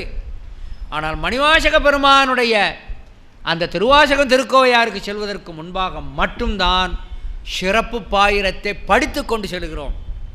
ஏனெனில் அந்த சிறப்பு பாயிரம் பழகுவதன் நோக்கம், இந்த திருவாசகம் சிவபெருமானால் படியெடுத்து கொடுக்கப்பட்டது. அந்த சிவபெருமானால் படியெடுக்கப்பட்ட அந்த நூல் என்ன சிறப்பு உடையது என்பதை சொல்லுவதுதான் சிறப்பு பாயிரம். இந்த சிறப்பு பாயிரத்தில் 8 இலக்கணம் இருக்க வேண்டும் என்று சொல்லப்பட்டிருக்கிறது. அந்த சிறப்பு பாயிரத்தில் அந்த நூலாசிரியர் பெயர் வரணும், அந்த நூல் வந்த வழியினை சொல்லணும், நூல் வழங்குகின்ற நிலத்தினுடைய எல்லை சொல்லணும், நூலின் பெயர் சொல்லப்படணும், ஆசிரியனுடைய சிறப்பு சொல்லப்படணும், நூலில் சொல்லப்படுகின்ற பொருள் சொல்லப்படணும், கேட்போர் யார் என்று சொல்லப்படணும், நூலின் பயனும் சொல்லப்படணும். இப்படி 8 இலக்கணங்கள் இருந்தால் தான் அதுக்கு சிறப்பு பாயிரம்னு பேர். இந்த சிறப்பு பாயிரத்தை யார் செய்தல் வேண்டும் என சொன்னால் நூலாசிரியர் செய்யலாம். இந்த நூலாசிரியரே தான் நூலுக்கு செய்தால் அதற்கு தற்சிறப்பு பாயிரம்னு பேர். தற்சிறப்பு பாயிரம் இல்லாமல் சிறப்பு பாயிரத்தை நூலாசிரியருடைய ஆசிரியர் செய்யலாம். என் மாணாக்கன் செய்த நூல் இதனுடைய சிறப்புன்னு ஆசிரியர் செய்யலாம், நூலாசிரியருடைய மாணாக்கர் செய்யலாம், அல்லது நூலாசிரியரை நூலினை நன்றாக உணர்ந்த ஒரு ஞானி சொல்லலாம். இந்த தொல்லையிரும் பிறவி சூழும் தலை நீக்கு என்கின்ற இந்த சிறப்பு பாயிரத்தை பாடியது யார்? சிவபெருமான் வாக்காக வெளிப்பட்டது, சிவபெருமான் எழுதியது. அதனால் இவருக்கு குரு ஒருத்தரும் கிடையாது. ஆகையினாலே குரு பாடலை, அவருக்கு மாணாக்கர் யாரும் இல்லை மணிவாசகருக்கு. ஆக குருவும் பாடலை, சீடனும் பாடலை. அப்போ யார் பாடியிருக்கணும்? இந்த நூலை உணர்ந்த ஒரு ஞானி பாடியிருக்கிறார். இந்த நூலை உணர்ந்த ஞானி பாடியிருக்கிறார் என்கின்ற பொழுது தன்னுடைய பெயரை சொல்லணும். திருவாசகத்தினுடைய பொருளினை சாமானியமாக எந்த ஆன்மாவாலும் உண்மை பொருள் கண்டறிய இயலாது என்பதை உணர்த்துவதற்காக நான் இந்த திருவாசகத்தினுடைய உண்மை பொருளை முற்றும் உணர்ந்தவர் அல்லன் என்பதை காட்டுவதற்காக தன்னுடைய பெயரை குறிப்பிடாது சிறப்பு பாயிரம் செஞ்சிருக்கிறார். ஆனால் இந்த சிறப்பு பாயிரம் பாடியது யார்? நூலாசிரியர் பேர் தெரியலை, அந்த பாடலுக்கு ஆசிரியர் யார் என்றே தெரியவில்லை. அதற்காக சில புத்தகங்களில் அபியுக்தர்னு போட்டிருப்பாங்க. அபியுக்தர் என்ற சொல்லுக்கு முற்றும் உணர்ந்தவன் என்ற பொருளும் உண்டு, அது சிவபெருமானை உணர்த்துகின்ற வார்த்தையாக உண்டு. ஆகையினாலே இந்த தொல்லையிரும் பிறவி என்பதை ஒரு சிவஞானியால் பாடப்பட்டது. நான் இந்த நூலை முற்றும் உணர்ந்தேன் இல்லை என்பதை அடக்கமாக கூறுவதற்காக தன் பெயரும் கூறவில்லை. அந்த அளவிற்கு சிறப்பு பாயிரம் செய்வதற்குரிய காரணம், இந்த நூலானது நம்முடைய பெருமானாலே படியெடுக்கப்பட்ட அருமையான நூல் என்று அங்கே ஒரு காரணத்தை வைத்துத்தான் என்று கூறி, அப்பேற்பட்ட பெருமைக்கு உரிய பரமனால் படியெடுக்கப்பட்ட அந்த திருவாசகத்தின் உள்ளே வருகின்ற அந்த திருவம்பாவை காலம்தான் இந்த காலம். ஆகையினாலத்தை இந்த 10 நாட்களும் திருவம்பாவை விழா என்று சைவர்களாலே ஏற்றி போற்றி நடத்தப்படுகிறது. அந்த விதத்திலே நம்முடைய பாளையங்கோட்டை சைவ சபையினர் அழகாக இந்த திருமறை விண்ணப்பத்தை இந்த இங்கே செய்யும்படியாக செய்து, அதற்கு மேலாக அதை பற்றி சிந்தனை செய்யும்படியாக செய்து, ஆடல் வல்லானாகிய அவனை நினைவூட்டும்படியாக இந்த ஆடல் நிகழ்ச்சிகளையும் வைத்து சைவ பாரம்பரியத்தை காப்பாற்றி கொண்டிருக்கிறார்கள். அவர்கள் தொண்டு மேலும் மேலும் வளர வேண்டும் என்று நான் வேண்டிக் கொண்டு, என்னையும் பொருளாக கொண்டு இங்கே பேசும்படியாக எனக்கு படைத்த நம்முடைய சைவ சபையினை சார்ந்திருக்கின்ற அனைத்து பொறுப்பாளர்களுக்கும், இன்று தலைமை தாங்கிய ஐயா அவர்களுக்கும், எளியேனையும் பொருளாக கொண்டு செவிமடுத்த உங்களுக்கும், என்னை பலகாலும் தொடர்பு கொண்டு என்னை வற்புறுத்தி அழைத்திருக்கின்ற அன்புக்குரிய நண்பர் கண்ணன் அவர்களுக்கும், மீளவும் செவிமடுத்த உங்கள் அனைவருக்கும் எளியனது நன்றியினை தெரிவித்து இந்த அளவிலே நிறைவு செய்கிறேன். நன்றி, வணக்கம், திருச்சிற்றம்பலம். இந்த சைவ சபையின் அழைப்பை ஏற்று இந்த நிகழ்ச்சிக்கு 2வது நாள் நிகழ்வுக்கு தலைமை தாங்கிய மாவட்ட பதிவாளர், முன்னாள் மாவட்ட பதிவாளர் ராஜகோபால் ஐயா அவர்களுக்கும், அவர்கள் எப்படி விருப்பத்தோடு வந்தார்களோ அதேபோல் சிவனர்களாலே அவர்களே தலைமை தாங்குவதற்கு சிவனர்கள் கூட்டி வைத்துள்ளது என்று நம்புகிறேன். அதேபோல் இந்த திருவம்பாவை விழா 1992ஆம் ஆண்டு கடைசியாக நடைபெற்றது. இடையில் சில காலங்கள் நடைபெறவில்லை. அந்த 92ஆம் ஆண்டும் ஐயா சிவகாந்தி ஐயா வந்து இங்கு திருவம்பாவை பற்றி சிறப்புரை நிறுத்தியிருக்கிறார்கள்.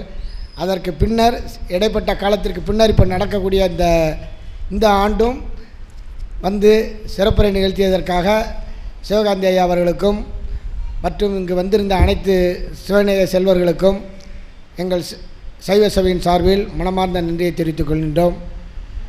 அடுத்ததாக சிறப்பு செய்யும் விதமாக சிவகாந்தி ஐயா அவர்களுக்கு தலைவர் அவர்கள் பொன்னாடை போத்துமாறு கேட்டுக்கொள்கிறோம். நம பார்வதிபதையே அரஹர மகாதேவா.